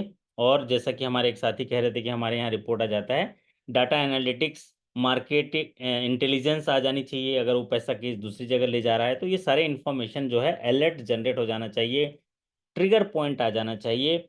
और साथ ही साथ जो क्रिलिक की रिपोर्टिंग के लिए जो सिग्नल्स चाहिए वो भी इंटीग्रेटेड हो जानी चाहिए और टाइमली जो है रिजर्व बैंक को रिपोर्ट होनी चाहिए। जहां भी अगर कोई क्रिलिक को रिपोर्टिंग वाली अकाउंट मिट आउट हो रहा है या कोई ऐसी जानकारी, कोई ऐसी अर्ली वार्निंग सिग्नल, कोई वैसे रेड फ्लैग जो अकाउंट के सिग्नल है, अगर वो मीट हो रहा है क्रिलिक रिपोर्टिंग के लिए तो इसको आरबीआई को उसके रेड फ्लैग्ड कंफर्म होने के 7 दिनों के अंदर रिपोर्ट करनी है। कितने दिनों के अंदर रिपोर्ट करनी है विनायक? 7 days। 7 डेज के अंदर करनी है। तो ये इस पूरे अभी स्क्रीन में एक इम्पॉर्टेंट है कि जब क्रिलिक में रिपोर्टिंग की जाती है 5 करोड़ या उसके ऊपर के एक्सपोजर पे, और जब वो रेड फ्लैग्ड आपने बना दिया उसको, तो रेड फ्लैग्ड हो जाने के 7 दिनों के अंदर आरबीआई को रिपोर्ट करनी है। ये पूरा मास्टर डायरेक्शन में जो इम्पोर्टेंट चीज़ें हैं मैं आपको बताते चल रहा हूँ। अगला है, बैंक को जो है अपने ईडब्ल्यूएस सिस्टम की शक्ति को बढ़ाना है, उसको डेवलप करना है ताकि ऐसी घटनाओं को पकड़ा जा सके, क्योंकि ईडब्ल्यूएस ही है एक समय जो आपके फ्रॉड की ओर उसको ले जाएगा। अगर हम शुरू में ही उसको पकड़ लेंगे तो फिर जैसे कोई घर में घुस रहा है, अनऑथराइज एक्सेस कर रहा है, घर से घुसने ही नहीं दिए तो क्या ही कर लेगा बिना। ठीक उसी तरह अर्ली मॉर्निंग सिग्नल दिया है, उसको पहली ही बार में तोड़ दो, वो कर ही नहीं पाएगा। तो इसका डिज़ाइन, स्पेसिफिकेशन, डाटा एनालिटिक्स और मार्केट इंटेलिजेंस यूनिट जो है इस तरह से सेटअप किया जाए बैंक में ताकि इन चीज़ों को पकड़ा जाए और सही जगह प्लेस किया जाए और सुटेबल जो है एक्शन लिया जाए, रेमेडियल एक्शन लिया जाए। ईडब्ल्यूएस सिस्टम जो है उन्होंने ये कहा है कि आपके अर्ली वार्निंग सिग्नल्स जो आते हैं उनका सिस्टम जो है 6 महीने के अंदर जो है वो अपग्रेड होते रहना चाहिए। क्या वजह है बताओ विनायक? ये आपके लिए इम्पोर्टेंट है। ईडब्ल्यूएस जो है क्या क्योंकि वजह है? सर ताला भी अपग्रेड करना पड़ता है क्योंकि चोर भी अपग्रेड हो रहा है। हाँ, ये क्या करता है कि जब उनके सिग्नल्स भी तो बदल रहे हैं ना, उनके तौर तरीके बदल रहे हैं, समझ रहे हो? जो फ्रॉडुलेंट एक्टिविटी या सस्पिशियस एक्टिविटी करते हैं उनका मोडस ऑपरेंडी भी बदल रहा है, बराबर विनायक? मोडस ऑपरेंडी बदल रहा है हाँ सर। और नए तौर तरीके बदल रहे हैं, तो हमें भी उनको बदलना पड़ेगा सिस्टम को। इसीलिए उनके लिए टाइम पीरियड क्या दिया गया है? 6 months का। 6 मंथ के अंदर, जब से ये डायरेक्शन इशू हुए हैं 6 मंथ के अंदर बैंकों को ईडब्ल्यूएस सिस्टम जो है वो अपग्रेड करना है। 1 सेकेंड होल्ड करिएगा।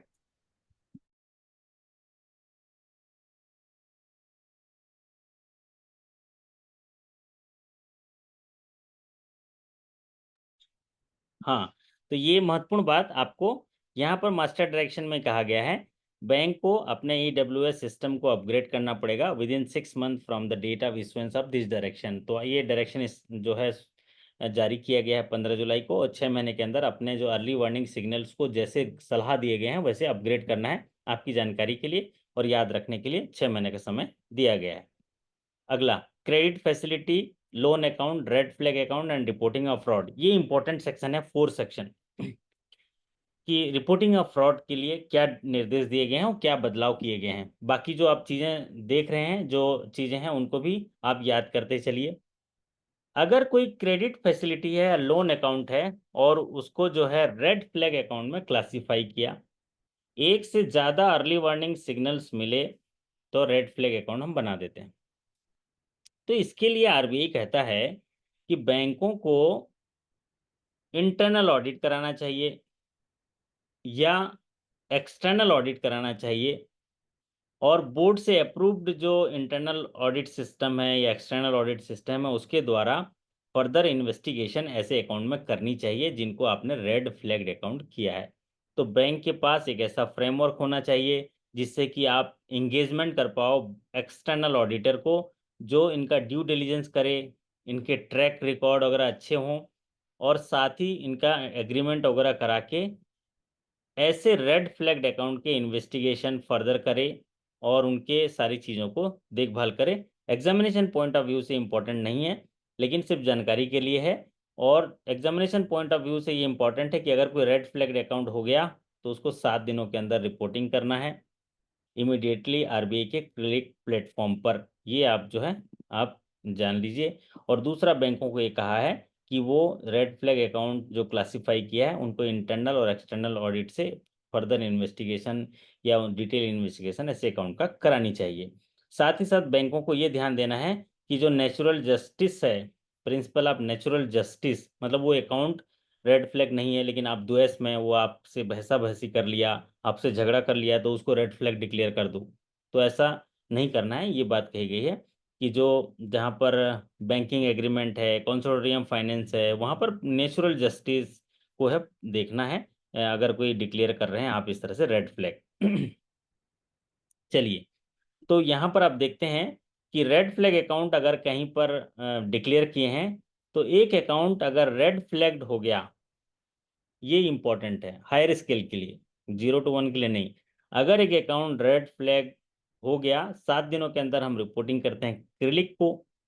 साथ ही साथ जो इंटायर प्रोसेस है क्लासिफिकेशन है फ्रॉड करने के लिए या उसको रेड फ्लैग से हटाने के लिए, उसके लिए टाइम दिया गया है 180 दिन का। हाँ, समझ में आ गया? मैं विनायक बताऊं, अगर कोई रेड फ्लैग अकाउंट है, आपने कंफर्म किया, कितने दिनों के अंदर आपको आरबीआई को क्रिलिक में रिपोर्ट करनी है? 7 डेज के अंदर रिपोर्ट करना है और रिपोर्ट 180 डेज के अंदर उसको डिस्पोज करना है, आइदर उसको फ्रॉड डिक्लेयर करना है या फिर उसको रेड फ्लैग से हटा देना है। बहुत बढ़िया, ये क्लियर समझ गया हमारा विनायक। 180 दिनों का टाइम है। आज तो आप तो आपने रेड फ्लैग दे दिया। रेड फ्लैग देने के बाद, रेड फ्लैग तो एकदम इमीडिएट देना पड़ेगा, अर्ली वार्निंग सिग्नल दिया, रेड फ्लैग कर दिए। रेड फ्लैग करने के बाद आप क्या करोगे? इंटरनल ऑडिट लगाओगे, एक्सपर्ट लगाओगे, एक्सटर्नल ऑडिट लगाओगे जहां जरूरत पड़ेगा, और उसको स्टेब्लिश करोगे। और ये सारी कार्रवाई करने के लिए 180 दिन का समय है। और बोला गया जिस दिन से आप क्रेडिट प्लेटफॉर्म को रिपोर्ट किए हैं उस दिन से 180 दिन के अंदर या तो आप उसे फ्रॉड में डिक्लेयर करोगे और फिर उसके लीगल एक्शन, क्रिमिनल एक्शन लोगे, या उसको रेड फ्लैग से बाहर करना है। ये दोनों कार्रवाई जो है आप 180 दिनों के अंदर करेंगे। आपके लिए इंपॉर्टेंट एक टिप है, इसको याद रख लीजिए। Once an account has been red flag, then within 180 days it should be disposed, either removed from the red flag status or it should be classified as fraud. अगर कोई केस 180 दिन से ऊपर जाता है तो जो स्पेशल कमेटी आप board for monitoring and follow up of the fraud cases है, उसको रीजन के साथ, जस्टिफिकेशन के साथ आप लोग इन्फॉर्म करेंगे, सुपरवाइजरी रिव्यू के साथ आरबीआई को भी रिपोर्ट करेंगे। ठीक है, 180 दिन के अंदर नहीं कर पाए तो आप रीजन दोगे कि हम इन कारणों से नहीं कर पाए, हमारा रिपोर्ट नहीं आ पाया, या कोई ऐसा कारण हो गया। ठीक है अगला आता है कि अगर कोई केस ब्रांच बैंक ने फ्रॉड डिक्लेयर किया तो जो बोरोवर अकाउंट है उनको भी जो है एग्जामाइन किया जाएगा। मतलब उनके अदर ग्रुप हैं, जैसे सिस्टर कंसर्न होते हैं ना बोरोवर अकाउंट के, एक बोरोवर अकाउंट में अर्ली वार्निंग सिग्नल आया, अर्ली वार्निंग सिग्नल के बाद आपने रेड फ्लैग मार्क किया, रेड फ्लैग मार्क होते ही 7 दिनों के अंदर आरबीआई को बताया, और आरबीआई को पहले दिन बताने से लेके आप 180 दिन के अंदर फ्रॉड डिक्लेयर कर दिए। जब फ्रॉड डिक्लेयर कर दिए तो आरबीआई कहता है कि उससे जुड़े हुए अदर ग्रुप हैं उनको भी एग्जामाइन करना है और फ्रॉड एंगल से देखना है कहीं उसमें भी तो फ्रॉड नहीं है, ये बात आप कह रहे हैं। और फिर उसके बाद कह रहा है कि सुओ मोटो जहां जरूरत पड़े आप लॉ इन्फोर्समेंट एजेंसी को आप जो है इन्फॉर्म करेंगे और इन्वेस्टिगेशन इनिशिएट करेंगे, जिसको बोलते हैं एफआईआर करना है ना। तो उनके थ्रेशोल्ड लिमिट के आधार पर आप जो है इमिडिएटली लॉ इन्फोर्समेंट एजेंसी को रिपोर्ट करेंगे। तो इस स्क्रीन में इंपॉर्टेंट है कि रेड फ्लैग अकाउंट का डिस्पोजल जो है विद इन 180 डेज में होना है, और अर्ली वार्निंग सिग्नल एक से ज़्यादा मिलने के बाद रेड फ्लैग अगर क्लासिफाई कर रहे हैं तो 7 दिनों के अंदर आरबीआई को बताना है। अगर फ्रॉड डिक्लेयर आपने कर दिया तो उस फॉर्म या कंपनी या बरोल अकाउंट से जुड़ा अदर ग्रुप को भी जांच करेंगे फ्रॉड रिलेटेड तरीके से। उसके एक से ज़्यादा डायरेक्टर अगर कॉमन है तो सिस्टर कंसर्न होते हैं, गारंटर कॉमन है तो सिस्टर कंसर्न होते हैं, कोई पार्टनर उसमें जुड़ा हुआ है सिस्टर कंसर्न कहलाते हैं। और अगर ऐसे केसेस में सुओ मोटो लॉ के हिसाब से कोई इन्वेस्टिगेशन करनी है, एफआईआर करनी है तो आप शुरू कर दीजिए, ऐसा कह रहे हैं। अब आते हैं थर्ड पार्टी सर्विसेज प्रोवाइडर की सर्विसेज लेनी है। इसमें बैंक को ये कहा है, बैंक को जिस पर भरोसा हो थर्ड पार्टी सर्विसेज के लिए बोर्ड से अप्रूव्ड जो है वो बैंक ये सर्विसेज ले सकता है, जिसमें pre sanction appraisal, post sanction monitoring, ये सारी जो है हम लोग करते हैं ना, एक लोन देने के बाद उसके पोस्ट सैंक्शन मॉनिटरिंग के लिए हम थर्ड पार्टी सर्विसेज प्रोवाइड कराते हैं, ये इसके लिए गाइडेंस दिया है। लेकिन साथ ही साथ ये कहा है कि नेचुरल जस्टिस को ध्यान दिया जाए और आईबीए की गाइडलाइन को, जो थर्ड पार्टी होते हैं प्रोफेशनल्स हैं उनको जो है आप सही तरीके से देखिए, क्योंकि कई बार ये थर्ड पार्टी जो जुड़े होते हैं वही फ्रॉड में शामिल होते हैं, तो ये सारी चीज़ों को कंप्लाई करनी चाहिए, ये बात कही गई है। अब आते हैं स्टाफ अकाउंटेबिलिटी, ये वाला पार्ट इंपॉर्टेंट है आपके लिए, ध्यानपूर्वक अगर मेरी बातों को सुनेंगे तो आपको समझ में आ जाएगा। स्टाफ अकाउंटेबिलिटी आरबीआई कहता है कि बैंक का इतना रोबोस्ट सिस्टम है, इतना जबरदस्त कंट्रोल सिस्टम बैंक के पास है कि कोई भी अनएथिकल प्रैक्टिसेस या कोई भी फ्रॉडुलेंट एक्टिविटी जो है स्टाफ अगर शामिल है तो बहुत आसानी से हो सकता है, या उसका खतरा ज़्यादा रहेगा। अगर स्टाफ जो है शामिल नहीं है, स्टाफ एकदम सजग है, तो बहुत कम चांसेस है, मतलब दुर्घटना ही है जिससे फ्रॉड हो जाए। अदरवाइज जो है ये अगर स्टाफ सजग है, उस अकाउंटेबल है, मतलब वो ठीक तरीके से अपने रोल और रिस्पॉन्सिबिलिटी को निभा रहा है, तो फ्रॉड होने की संभावना या आशंका बिल्कुल नहीं है। हाँ विनायक, मेरी बात से सहमत हो आप? एकदम सर। है ना, बैंक का सिस्टम इतना तगड़ा है, 4 आई कॉन्सेप्ट है ना। आजकल हाँ तो सर। 6 आई बोलते हैं। आप एथराइज कर रहे हो, एक पंचिंग कर रहा है, एक मॉनिटरिंग कर रहा है, साथ ही साथ कॉन्करेंट ऑडिटर भी देख रहा है बड़ी ब्रांचेस में, है ना। तो स्टाफ अकाउंटेबिलिटी के लिए आरबीआई ये मास्टर डायरेक्शन देता है कि बैंकों को स्टाफ अकाउंटेबिलिटी एग्जामाइन करनी है, ऐसे सभी फ्रॉड केसेस में स्टाफ अकाउंटेबिलिटी एग्जामाइन करनी है। और इनकी एक इंटरनल जो बोर्ड अप्रूव पॉलिसी है उसके आधार पर टाइम बाउंड मैनर में करनी है। ऐसा नहीं कि आज फ्रॉड हो गया करें 5 साल कोर्ट कचहरी टाइप का, ऐसा नहीं। तो जो पब्लिक सेक्टर बैंक हैं या ऑल इंडिया फाइनेंशियल इंस्टीट्यूशन हैं उनको स्टाफ अकाउंटेबिलिटी करनी है, जो समय समय पर सीवीसी द्वारा जारी किए जाते हैं, जिसको सेंट्रल विजिलेंस कमीशन कहते हैं। सेंट्रल विजिलेंस कमीशन जो है सभी बैंकों में सीवीओ रखते हैं, जिसको सेंट्रल विजिलेंस ऑफिसर कहते हैं। सेंट्रल विजिलेंस ऑफिसर जो है बैंक में एक होता है, और उसके बाद विजिलेंस ऑफिसर होते हैं, जगह जगह जोन में, रीजन में विजिलेंस ऑफिसर होते हैं। तो ये सीवीसी गाइडलाइन को पालन करते हैं सेंट्रल विजिलेंस कमीशन, और इनको रिपोर्ट करते हैं। इसमें एक महत्वपूर्ण बात जो आपके रेड यहाँ पर दिखी गई है, ऐसे फ्रॉड केसेस जिनमें अमाउंट 3 करोड़ या उससे ज्यादा है, तो उसमें सभी लेवल के ऑफिसर्स, होल टाइम डायरेक्टर या advisory board of banking financial fraud, ये जो है इसमें सबकी जो रोल और रिस्पॉन्सिबिलिटी को चेक किया जाएगा। मान लीजिए फ्रॉड अमाउंट 3 करोड़ या उससे ज़्यादा का इन्वॉल्व है, तो जितने लेवल के ऑफिशियल्स हैं सब चेक किया जाएगा। होल टाइम डायरेक्टर को भी चेक किया जाएगा कि कहीं उनकी संलिप्तता तो नहीं है, एक्सक्लूडिंग एक्स ऑफिशियल, एक्स जो होल टाइम डायरेक्टर, सबकी भूमिका जांच की जाएगी। अगर वो अभी डायरेक्टर था उस समय लेकिन अभी नहीं है, तो उसकी भूमिका भी जांच की जाएगी। उसके लिए थ्रेशोल्ड लिमिट रिपीट कर दो विनायक, थ्रेशोल्ड लिमिट क्या है? 3 करोड़ एंड अबव। 3 करोड़ और अबव के अगर फ्रॉड अमाउंट इन्वॉल्व है, तो उसमें सभी लेवल के official, whole time director, ex staff, सबके भूमिका की जांच की जाएगी, उसमें एग्जामिनेशन किया जाएगा। ये बात आप याद रख लीजिए। दूसरा बात ये कहा गया है कि ऐसे फ्रॉड केसेस जहां पर सीनियर एग्जीक्यूटिव शामिल होंगे, मतलब उनमें अगर इन्वॉल्व हैं, जैसे कि एमडी हैं, सीईओ हैं, एग्जीक्यूटिव डायरेक्टर हैं, या उसके इक्विवेलेंट कोई अधिकारी है, तो उनमें एग्जामिनेशन उनकी अकाउंटेबिलिटी का ऑडिट कमेटी या बोर्ड करेगा। कौन करेगा ऑडिट, इनकी भूमिका की जांच Vinayak? Audit committee of the board करेगा सर। हाँ, जो बैंक। सीनियर एग्जीक्यूटिव हैं जैसे कि एमडी सीईओ है ना, और बाकी लोगों का सीनियर मैनेजमेंट यहाँ पर उनके करेगा, और उसके बाद जो है सीवीसी गाइडलाइन को जाती हैं। और अगर पब्लिक सेक्टर बैंक जो होते हैं ना, ये सब रिफर करते हैं advisory board of banking and financial fraud, जो सीवीसी करता है ना, सीवीसी करता है, उनको भी रिफर किया जाता है। चलिए, स्टाफ अकाउंटेबिलिटी के बाद आता है पीनल मेजर्स। पीनल मेजर्स में जब जो जो भी पर्सन या एंटिटी जिसको फ्रॉड डिक्लेयर किया बैंक ने, तो उनको क्या क्या दंड के प्रावधान है। तो जब भी कोई पर्सन या कोई एंटिटी को फ्रॉड रिपोर्टिंग के लिए बैंक ने डिक्लेयर किया है, तो उस एंटिटी, उस पर्सन, उस एसोसिएशन जो है उसको डीबार किया जाएगा।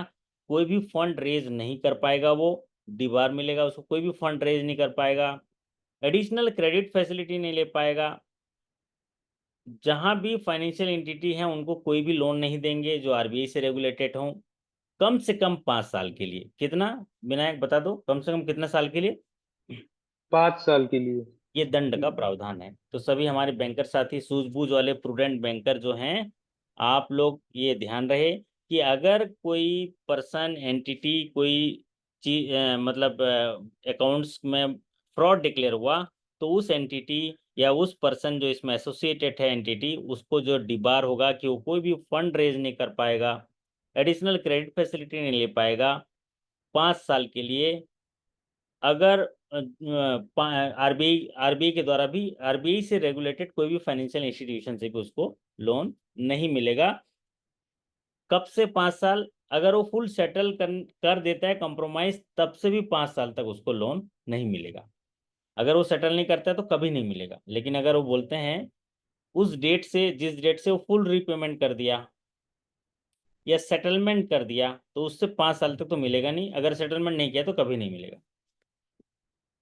दूसरा है कि ऐसे व्यक्ति जो कॉमर्शियल डिसीजन लिए हुए हैं, ऐसे पर्सन एंटिटीज जो जिनमें फ्रॉड डिक्लेयर हुआ है, तो बैंक के पास एक सोल डिस्क्रिशन है कि ऐसे व्यक्तियों के लोन को जो है वो डिक्लाइन कर सकता है, मना कर सकता है।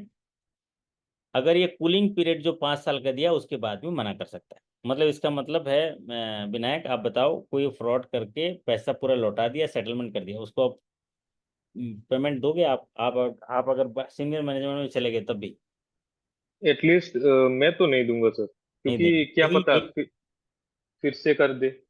हाँ, यही सेकंड लाइन बोल रहा है। ये क्या बोल रहा है देखो, lending to such person, bank के पास एक सोल डिस्क्रिशन है, बैंक डिस्क्रिशन है कि उसको डिक्लाइन कर सकता है ऐसे को, उसका पार होने के बाद भी। आज पटा दिया 5 साल के बाद, वो बोल रहा है कि 5 साल के बाद आ जाऊंगा, तब तक विनायक जी जो हैं वो ईडी बन जाएंगे, मैं ले लूंगा। नहीं, तब भी इसके पास सोल डिस्क्रिशन है कि उसको डिक्लाइन कर सकता है या उसको दे सकता है। चलिए, बहुत बढ़िया बात। अब आता है, अगर कोई फ्रॉड अकाउंट हुआ और अगर रिजोल्यूशन में है, तो उसमें क्या ट्रीटमेंट किया जाएगा। अगर कोई अकाउंट में फ्रॉड डिक्लेयर हो गया और अभी रिजोल्यूशन में है, रिजोल्यूशन का मतलब क्या है, इंसॉल्वेंसी या बैंक करप्सी कोड के तहत कोई भी कंपनीज है, अगर वो फ्रॉड डिक्लेयर हुआ है और रिजोल्यूशन में है, तो बैंक जो है वो एग्जामाइन करेगा और उसको जो है कंटिन्यू करेगा फ्रॉड डिक्लेरेशन का, क्योंकि अभी रिजोल्यूशन का है। लेकिन उसको पूरा डिक्लेरेशन इम्प्लीमेंटेशन होने के पहले जो है रिमूव नहीं करेगा। रिजोल्यूशन प्लान इम्प्लीमेंट हो गया तभी वो रिमूव करेगा। ये बात कही गई है, एग्जामिनेशन पॉइंट ऑफ व्यू से इंपॉर्टेंट अभी नहीं है। दूसरा पैनल मेजर जो बोल रहा है कि अगर किसी entity business enterprises fraud declare हुआ है आईबीसी में, तो उसको लोन नहीं मिलेगा। Suppose Ruchi and Ruchi company है, उसमें आईबीसी के तहत रिजोल्यूशन है, आईबीसी मतलब इंसॉल्वेंसी या बैंक करप्सी कोड के तहत रिजोल्यूशन है। रिजोल्यूशन का मतलब क्या होता है, एक कंपनी खड़ी होती है, 2 करोड़, 4 करोड़, 5 करोड़, 10 करोड़ के पैसे से कंपनी खड़ी होती है। कंपनी में बहुत सारे फाइनेंशियल क्रेडिटर होते हैं, ऑपरेशनल क्रेडिटर होते हैं, बैंक पैसा देती है, तो कंपनी नहीं चल पाई, तो कंपनी के सारी चीज़ों को बेच के रिजोल्यूशन करके, मजदूरों का पैसा है, सरकार का पैसा है, बैंक का फाइनेंस का पैसा है, ऑपरेशनल क्रेडिटर का पैसा, सबको लौटाते हैं। इसको बोलते हैं रिजोल्यूशन। तो रिजोल्यूशन जिसका चल रहा है, फ्रॉड डिक्लेयर हुआ है, तो ऐसे बिजनेस एंटिटीज को लोन नहीं देगी। लेकिन इसमें ये कहा गया है कि जो ये अपने जो उसके जो पर्सन है, उनको पैनल, मतलब उसमें जो व्यक्ति हैं, उसमें प्रमोटर हैं, उनको हटाया गया। वो दे सकते हैं, उनको जो है लोन मिल सकता है, ये बात कही गई है। लेकिन वो कंपनी जो है, क्योंकि रिजोल्यूशन हो गया, उस कंपनी को उस प्रमोटर ने एक अच्छे उद्देश्य के लिए किया था, बट उसको सफल नहीं कर पाए, चला नहीं पाए, इसलिए कंपनी को रिजॉल्व कर दिए। इसलिए उन प्रमोटर्स को रोक नहीं है, लेकिन कंपनी उस बिजनेस के नाम को रोक है।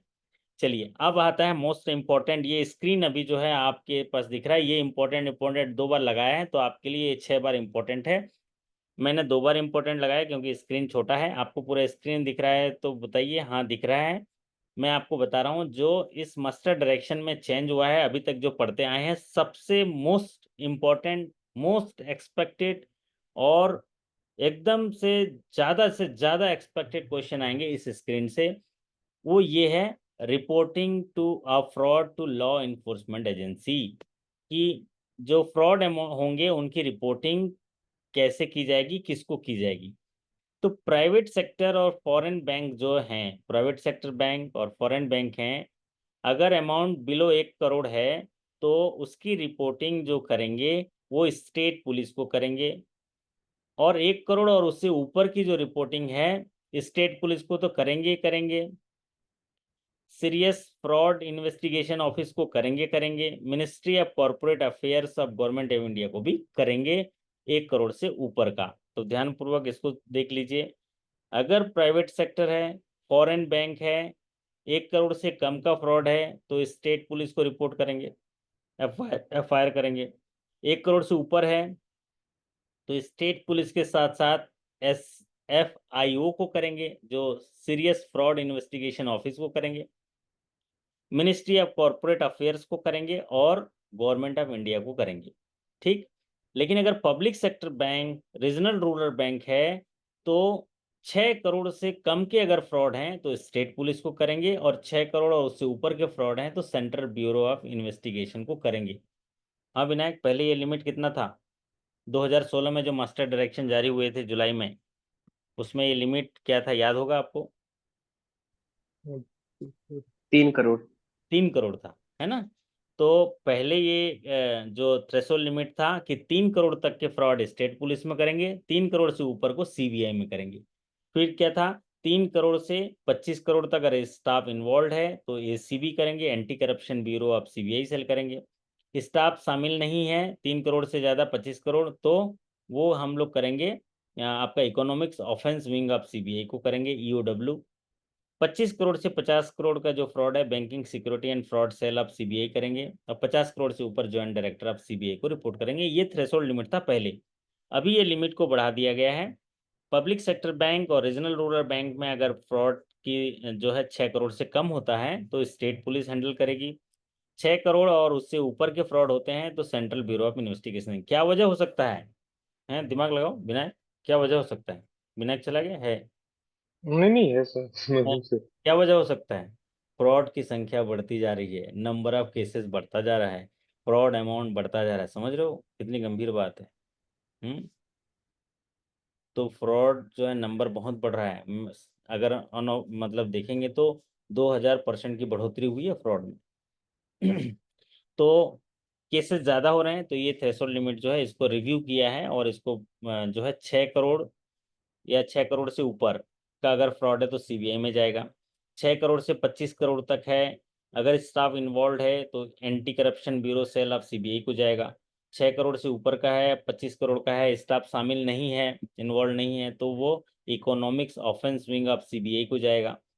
25 करोड़ से 50 करोड़ तक है तो वो banking fraud and security cell of CBI को जाएगा। और 50 करोड़ से ऊपर है तो जॉइंट डायरेक्टर जाएगा। ये स्क्रीन याद कर लीजिए, आपका एग्जामिनेशन पॉइंट ऑफ व्यू से एक नंबर जो है, जो एक क्वेश्चन का जवाब आप अच्छे से बना पाएंगे। फिर भी साथ में बने रहिए। अब थोड़ा ही स्लाइड और बचा है, और मैं इंपॉर्टेंट चीज़ें बताऊंगा आपकी जानकारी के लिए, क्योंकि हम रोज बैंक में इतना रिस्क में काम करते हैं ना। आप यकीन करिए, मैं तो बहुत नज़दीक से देखता हूँ। आप लोग सहमत होंगे मेरी बात से कि आप के पास भगवान की असीम कृपा होगी कि हम सही सलामत घर आ पाते हैं। ये चीजें देखिए, सामने कितनी सारी चीजें होती हैं, हमको कितना अलर्ट रहना पड़ता है। Reporting of incident of fraud to the reserve bank of India. Reserve bank of India को ऐसी कौन सी इंसिडेंट जो फ्रॉड के होंगे वो रिपोर्ट करनी है, उनके ये तरीके दिए गए हैं। और ये क्या क्या एक्टिविटी है जिसमें हम जो है फ्रॉड की रिपोर्टिंग करेंगे। पहला, miss appropriation of fund, criminal breach of trust. Bank जो है ट्रस्ट है, बराबर विनायक, ट्रस्ट है ना, बैंक के पास लोग क्यों आते हैं बताओ? ट्रस्ट करते हैं इसलिए सर। ट्रस्ट करते हैं। विनायक आया बैंक में, सॉरी विनायक के पास एक कस्टमर आया 10 लाख रुपए जमा करने। विनायक ने क्या किया, वो रसीद लिया और रसीद लगा के दे दिया, 10 लाख रुपए उसके खाते में जमा नहीं किए, उसको रसीद मिल गया, वो खुश हो गया, बैंक में विश्वास करके आया। तो ये क्या होगा, क्या हो गया विनायक बताओ? फ्रॉड हो गया सर। फ्रॉड हो गया। इसको बोलते हैं miss appropriation of fraud, criminal breach of trust. इसकी रिपोर्टिंग करनी है। Fraudulent encasement through forge instrument. Forge instrument का पेमेंट हो गया, स्कैन होके एक इलेक्ट्रॉनिक इमेज आया है, लेकिन वो पेमेंट हो गया और ग्राहक आके बोल रहा है कि सर ओरिजिनल चेक तो मेरा त्रिपुरा ग्रामीण बैंक का मेरे पास है। विनायक जी आप बताइए मेरे चेक का पेमेंट कैसे हो गया? ये क्या हो गया विनायक, कैसे कर दिया विनायक? ये भी फ्रॉड है सर, मतलब वो फ्रॉड हो गया ना? कस्टमर चीट कर। तो आप बताओ, यहाँ पर एक हल्का सा मैं आपसे पूछ रहा हूँ कि आपको कलेक्शन में इलेक्ट्रॉनिक इमेज आया, ठीक है, आपने पेमेंट कर दिया, लेकिन उसका ओरिजिनल किसके पास है? ओरिजिनल तो कस्टमर के। कस्टमर बोल रहा है मेरे पास है, मतलब जो कलेक्टिंग बैंक, जो सॉरी जो जहाँ पर प्रेजेंटिंग बैंकर है, प्रेजेंटिंग बैंक है उसमें। या जिसने वो कलेक्ट जहाँ जमा किया है, वो जो ओरिजिनल रखा है, मतलब वो भी ओरिजिनल ही समझ रहा है, वो जो स्कैन करके भेज दिया, लेकिन वो हाँ ओरिजिनल सर। नहीं है। तो पूरा बिल उसी पर फटेगा, क्योंकि वो उसने जो एपरेंट टेनोर नहीं देखा, डीडी को मिलान नहीं किया, उसके एंटी किलो प्रिंटिंग नहीं देखा, यूवी लैम्प से चेक नहीं किया। जैसे नोट चेक करते हो ना विनायक, नोट चेक हाँ करते हो ना, सर। हाँ सर। असली नोट नकली नोट। अच्छा एक बात हाँ, बताओ, नकली नोट आया तो कौन भरता है? नकली नोट आ गया मान लीजिए, आप चेक नहीं कर पाए तो कौन भरेगा? वो तो कैशियर ही भरेगा सर। कैशियर भरेगा। तो अगर बताओ नकली चेक आया और आप पेमेंट कर दिए, कौन भरेगा? प्रेजेंटिंग जो ऑफिसर होगा वही भरेगा, वही भरेगा, है जो ना? बैंक है। फ्रॉड हो गया। हाँ देखो सर। सरल भाषा में समझ क्योंकि गया। क्योंकि कलेक्टिंग बैंकर को तो वो एनआईएफ में राहत है ना सर। चलो बहुत बढ़िया। तो अब यहाँ पर ये फ्रॉडलेंट इनकेसमेंट हो गया, मैं सरल तरीके से आपको समझा दे रहा हूँ, विनायक है तो वो भी समझा दे रहा है। Manipulation of books. आप बुक्स में मैनिपुलेशन, मतलब उसने 10 लाख रुपए दिया और आप, सॉरी उसने 1 लाख रुपए दिया और आप उसका जो है 10,000 रुपये जमा कर दिए, लेकिन उसको रसीद दे दी 1 लाख। मैनिपुलेशन ऑफ बुक है। फिक्सियस अकाउंट है। कन्वर्जन ऑफ प्रॉपर्टी है। Cheating, concealment of the fact, forgery, wilful falsification, destruction, alteration, electronic record में पेपर राइटिंग वैल्यूएबल। हाँ, अगर वो आप सिस्टम में से ऑनलाइन एमएमडीसी बनाते हैं या फिक्स डिपॉजिट हाथ लिख के दे दिए या गलत सील कंफर्म करके दे दिए। बैंक गारंटी आपने इशू किया नहीं है सिस्टम में, बैंक गारंटी बाहर से बाहर प्रिंट करके दे दिए। कैश शॉर्टेज हो गया अकाउंट में। अब कैश शॉर्टेज के लिए क्या फ्रॉड के लिए है उसमें चीज़ें, कैश शॉर्टेज में बताइए कितने रुपए का कैश शॉर्टेज या उससे अधिक का होगा तो फ्रॉड डिक्लेयर करेंगे। विनायक याद आएगा, आ गया होगा आपको कितने रुपए का टेन फ्रॉड? थाउजेंड है वो। 10,000 है सर। आपके एग्जामिनेशन में भी ये आया था, है ना, हाँ सर। हाँ सर। कि कैश शॉर्टेज अगर 10,000 या उससे ऊपर का होता है तो उसको फ्रॉड डिक्लेयर करना है। ये तो कॉमन हाँ, सा सवाल है, लेकिन उसको मैं स्पेसिफाई कर दे रहा हूँ। अगर कैश शॉर्टेज 5,000 रुपये तक का है, कैशियर इन्फॉर्म कर दे रहा है कि सर कैश शॉर्टेज हो गया, तो नेग्लिजेंस कहलाएगा। नेग्लिजेंस है। अगर कैश शॉर्टेज 5,000 तक है और कैशियर इन्फॉर्म नहीं करता है और चेकिंग में विनायक जो है मैनेजर है, चेकिंग में पकड़ लेता है, तो भी नेग्लिजेंस कहलाएगा कि भाई उससे नेग्लिजेंस हो गई, उसको चेतावनी दे दी जाएगी। लेकिन 5,000 से अधिक और 10,000 तक के कैश शॉर्टेज है और कैशियर ने इन्फॉर्म कर दिया कि सर शॉर्टेज हो गया, तो वो नेग्लिजेंस तो कहलाएगा। नेग्लिजेंस।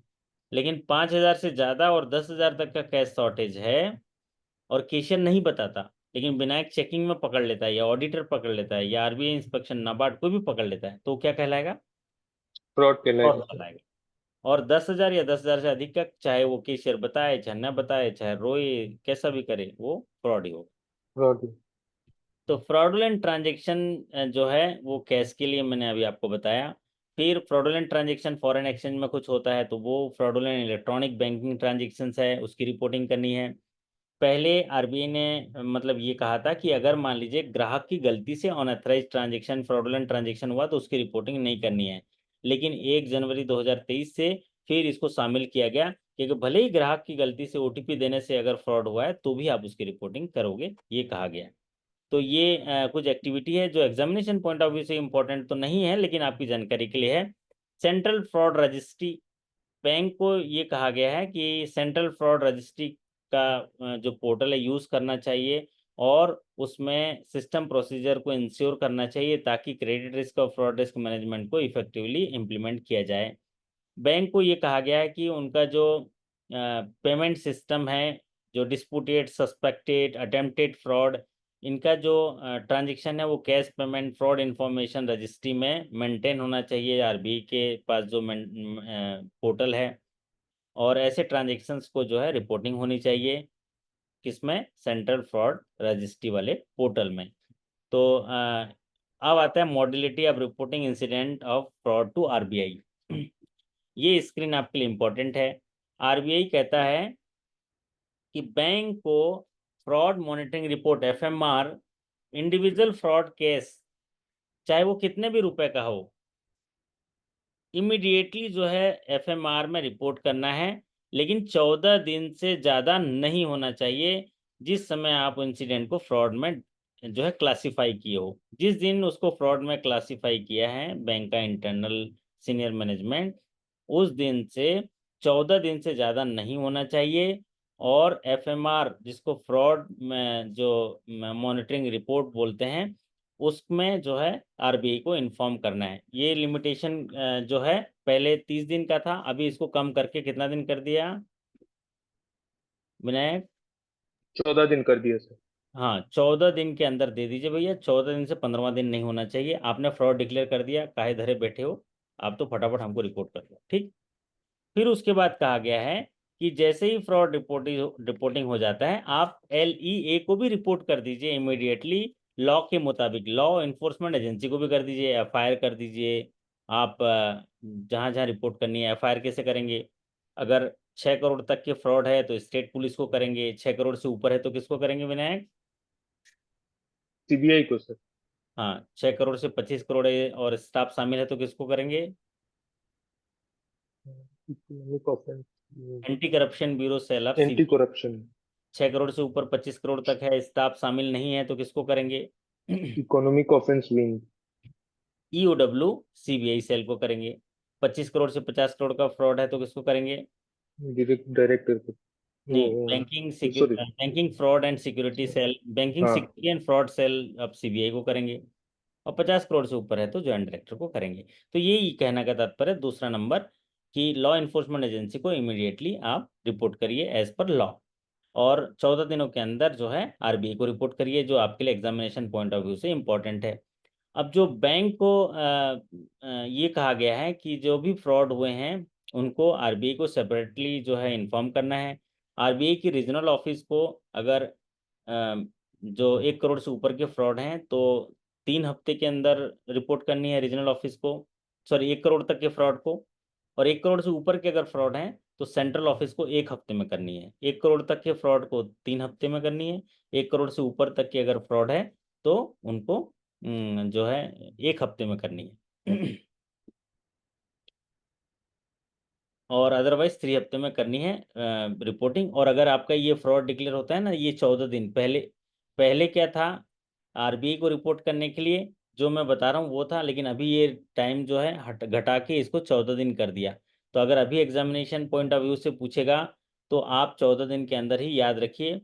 अदरवाइज पहले जो रिपोर्टिंग था उसमें टाइम का अलग सेक्शन था और प्लस अमाउंट का अलग था। अभी क्या बोल रहा है आरबीआई कि चाहे इरेस्पेक्टिव ऑफ अमाउंट इन्वॉल्व हो, आप भारतीय रिजर्व बैंक को एफएमआर में भर के 14 दिनों के अंदर दे दीजिए।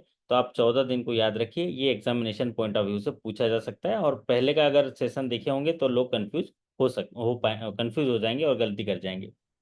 तो बैंक को ये कहा गया है कि बैंक को स्पेशल टाइम नॉर्म्स का उनको पालन करना है और अगर कोई भी डिले होता है तो स्टाफ अकाउंटेबिलिटी फिक्स की जाएगी और उसमें एक्शन लिया जाएगा। और जहां भी फ्रॉड या अनएथराइज एक्टिविटी होती है या सस्पिशियस एक्टिविटी होती है तो वहां पर नुकसान होता है, फिर उसमें डिपार्टमेंटल एक्शंस भी होते हैं और बहुत सारी चीज़ें होती हैं।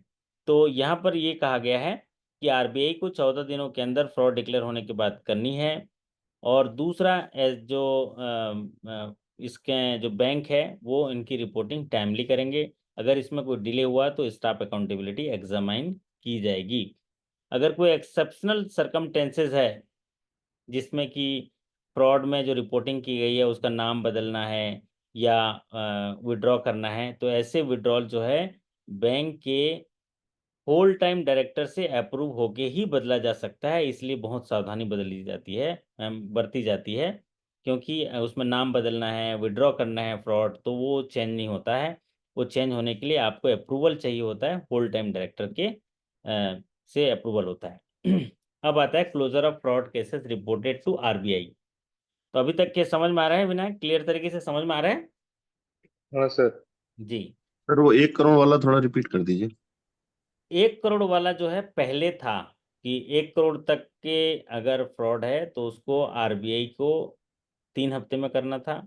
1 करोड़ से ऊपर है तो 1 हफ्ते में रिपोर्ट करना था। लेकिन अभी आरबीआई ने उसको कहा है कि इरिस्पेक्टिव ऑफ अमाउंट, जैसे भी आप फ्रॉड डिक्लेयर करते हैं उसको 14 दिनों के अंदर रिपोर्ट करनी है। Examination of point of view से आएगा कि आरबीआई को एफएमआर में रिपोर्टिंग कितने दिनों में करनी है। तो विनायक उसका उत्तर बताएंगे। बताओ विनायक, क्या लिखोगे?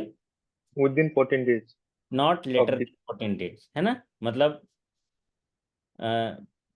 विद इन 14 डेज में करनी है रिपोर्टिंग, 14 दिन से पुराना नहीं होना चाहिए। अगर डिले होता है तो स्टाफ अकाउंटेबिलिटी होगी रिपोर्टिंग अथॉरिटी की। तो यहाँ पर अब अगला महत्वपूर्ण बात है कि जो फ्रॉड केसेस हैं उनकी क्लोजर। बैंकों को ये डायरेक्शन दिया गया है कि बैंक जो है फ्रॉड केसेस को बंद कर सकता है, क्लोजर मॉड्यूल कर सकता है, लेकिन ऐसे केसेस को क्लोज करेगा जहां पर लॉ इन्फोर्समेंट एजेंसी ने उसको डिस्पोज ऑफ कर दिया है, कोर्ट ने डिस्पोज ऑफ कर दिया है, तो उसको क्लोजर मॉड्यूल में जाके क्लोज कर सकता है। आरबीआई को इन्फॉर्म कर देगा, वो केसेस क्लोज हो जाएंगे। या स्टाफ अकाउंटेबिलिटी जिसमें कंप्लीट हो गई है, ऐसे केसेस को ये दो कंडीशन फुलफिल कर रहे हैं तो वहां पर फ्रॉड केसेस को जो है वो क्लोजर मॉडल में चला सकता है। जब भी फ्रॉड होता है तो आप किसको रिपोर्ट करते हैं? पहले बोर्ड को रिपोर्ट करेंगे, फिर उसके बाद आरबीआई को रिपोर्ट करेंगे, फिर mean while law enforcement agency को रिपोर्ट करते हैं। तो ये 3 जगह रिपोर्टिंग करते हैं। तो आपके पास फ्रॉड रिपोर्ट कर दिए तो फिर आप क्वार्टरली मॉनिटरिंग करेंगे, फॉलोअप करेंगे, फ्रॉड में कितनी वसूली है, क्या है, ये सारी रिपोर्टिंग करते रहेंगे आरबीआई को। तो आरबीआई कहता है कि अगर मान लीजिए कोई लॉ इन्फोर्समेंट एजेंसी इसे फ्रॉड जो केस पेंडिंग था उसको डिस्पोज ऑफ कर दिया, सजा सुना दी, सब चीज हो गया, कोर्ट ने भी डिस्पोज ऑफ कर दिया, उसको बंद कर दीजिए। स्टाफ अकाउंटेबिलिटी कंप्लीट हो गई, उसमें स्टाफ अकाउंटेबल हो गया तो उसको सजा दे दी आप, तो कंप्लीट कर दीजिए। और साथ ही साथ ये भी कहा है, बैंकों की अनुमति दी गई है कि वो अपनी कुछ सीमित स्टैटिस्टिकल रिपोर्टिंग उद्देश्य के लिए ऐसे फ्रॉड केसेस जो 1 करोड़ तक के रुपए की राशि के हैं और जिनमें स्टाफ अकाउंटेबिलिटी या डिसिप्लिनरी एक्शन हो चुका है, ऐसे केसेस को जो है वो रिपोर्टिंग पर्पस के लिए वो क्लोज दिखा सकता है, जिनमें इन्वेस्टिगेशन ऑनगोइंग था जो कंप्लीट हो गया है, लेकिन कोर्ट में 3 साल से ज़्यादा जो है जिसमें चार्जशीट ही फाइल नहीं हो पाया, तो वो उनको जो है रिपोर्टिंग पर्पज से वो क्लोज दिखा सकता है कि इन्वेस्टिगेशन चल रहा है लेकिन चार्जशीट मतलब आरोप पत्र ही 3 साल से ऊपर हो गया, दर्ज ही नहीं, आरोप ही दर्ज नहीं हो पाया, तो ऐसे केसेस को आप बंद दिखा सकते हैं। इसको समझ में आया विनायक? बताओ कैसे, क्या समझे? सर एग्जैक्टली तो नहीं समझा लेकिन मैं समझा दे रहा हूँ, मैं जितना। समझ रहा हूँ। देखो मान लीजिए 1 करोड़ तक के फ्रॉड है, ठीक? 1 करोड़ तक के फ्रॉड है, आपने स्टाफ अकाउंटेबिलिटी कर दी, ठीक, डिसिप्लिनरी ओके। एक्शन ले लिया, ओके। लेकिन आपने साथ ही साथ क्या करते हैं? फ्रॉड की रिपोर्टिंग भी करते हैं। किसको? लॉ इन्फोर्समेंट एजेंसी को, कोर्ट को। अब कोर्ट में इन्वेस्टिगेशन चल रहा है लेकिन 3 साल से ज्यादा समय हो गया एफआईआर से और उसमें आरोप पत्र ही दाखिल नहीं हुआ, तो ऐसे केसेस को वो क्लोज भी कर दो बोलता है। समझ में? तो फिर अब समझो, बताओ। अब अभी समझ समझा तो क्या सर वो फ्रॉड नहीं कहलाएगा? फ्रॉड है, लेकिन क्लोज्ड रिपोर्ट अगर क्लोज्ड कर दो उसको क्लोजर मॉड्यूल में, ओके ओके ओके, समझ गए? समझा सर। क्योंकि हाँ क्लोज हाँ नहीं रखोगे तो क्या होगा, और रिपोर्टिंग करते रहिए। आरोप पत्र दाखिल नहीं हुआ है, आरोप आरोप मतलब चार्जशीट ही नहीं फाइल हो पाया उस कोर्ट में, समझ रहे हो? ऐसे केसेस जिनमें फ्रॉड का इन्वॉल्वमेंट 1 करोड़ तक के है और स्टाफ अकाउंटेबिलिटी आपने कर ली, तो स्टाफ अकाउंटेबिलिटी जब करते हैं या तो स्टाफ अकाउंटेबल होगा या तो नॉन अकाउंटेबल होगा। तो अकाउंटेबल है तो सजा भी सुना दी, डिसिप्लिनरी एक्शन भी ले लिया, लेकिन उसका कोर्ट में केसेस जो है चल रहा है, इन्वेस्टिगेशन में आरोप पत्र ही दाखिल नहीं हुआ है, तो उसको क्लोज कर सकते हो, ऐसी बात कही गई है। दूसरा कि चार्जशीट फाइल हो गया, लेकिन लॉ इन्फोर्समेंट एजेंसी जो है ट्रायल कोर्ट में जो है वो उसका जो उसने शुरू ही नहीं किया है, वहाँ पेंडिंग है 3 साल से ज़्यादा, उसकी जो ट्रायल है कोर्ट में शुरू ही नहीं हुआ है और 3 साल से ज़्यादा हो गया, तो भी उसको बंद कर सकते हो। 2 कंडीशन दिया है। एक कंडीशन दिया है कब कब बंद कर सकते हैं, अगर किसी फ्रॉड में लॉ इन्फोर्समेंट एजेंसी ने डिस्पोज ऑफ कर दिया, कोर्ट ने ऑर्डर दे दिया, तो उसको क्लोजर कर दो। स्टाफ अकाउंटेबिलिटी कंप्लीट हो गए, कोर्ट में भी डिस्पोज ऑफ हो गया, तो उसको बंद कर दीजिए। दूसरा, 1 करोड़ तक के अगर फ्रॉड है और स्टाफ अकाउंटेबिलिटी डिसिप्लिनरी एक्शन हो गया, लेकिन चार्जशीट दाखिल नहीं हुआ है कोर्ट में, 3 साल से ज़्यादा हो गए, तो बंद कर दीजिए। चार्जशीट दाखिल हो गया लेकिन उसकी ट्रायल स्टार्ट नहीं हुआ है, 3 साल से ज़्यादा हो गए, तो भी बंद कर दीजिए। ये बात दी गई है जो आपको ध्यानपूर्वक समझ में आएगा, या वीडियो दोबारा देखोगे तो समझ में आएगा। चलिए, चेक रिलेटेड फ्रॉड के लिए जैसा कि हमने बातों बातों में बताया, चेक रिलेटेड फ्रॉड में आरबीआई और नाबार्ड को रिपोर्टिंग करते हैं और साथ ही साथ लॉ इन्फोर्समेंट एजेंसी को रिपोर्ट करते हैं। इसमें ये बात कही गई है कि बैंक को ये सुनिश्चित करना है कि reporting of fraud double double ना हो, मतलब पेमेंट करने वाला इशू करने वाला दोनों फ्रॉड की रिपोर्टिंग ना करे। जहां फोर्ज इंस्ट्रूमेंट इन्वॉल्व है, फेक या फोर्ज इंस्ट्रूमेंट इन्वॉल्व है वहाँ, और ट्रंकेटेड इंस्ट्रूमेंट के माध्यम से पेमेंट किया गया है, तो जो पेइंग बैंकर है वो कंटिन्यू करेगा। Shall continue to be done by the paying banker and not by the presenting banker. Presenting banker जो है उसको नहीं करेगा, उसकी फायर कौन करेगा? पेइंग बैंकर करेगा जिसने पे किया है। और ऐसे केसेस में प्रेजेंटिंग बैंक जो है वो उसका जो ओरिजिनल इंस्ट्रूमेंट है इमीडिएटली हैंडओवर करेगा पेइंग बैंक को, और जब मांगा जाएगा वो लॉ इन्फोर्समेंट एजेंसी को इन्वेस्टिगेशन के लिए दिया जाएगा। तो इससे क्या समझे विनायक, कि जब भी चेक रिलेटेड फ्रॉड होता है दो दो जगह रिपोर्टिंग ना हो, है ना? हाँ सर। कौन करेगा? पेइंग, जो पे किया पेइंग है बैंकर। फ्रॉड फ्रॉड की रिपोर्टिंग करेगा, ठीक है। Okay sir. एक चीज और मैं बता दे रहा हूँ, ये तो फेक वाले में बताया, फोर्ज इंस्ट्रूमेंट में जो पेइंग है वो करेगा, है ना।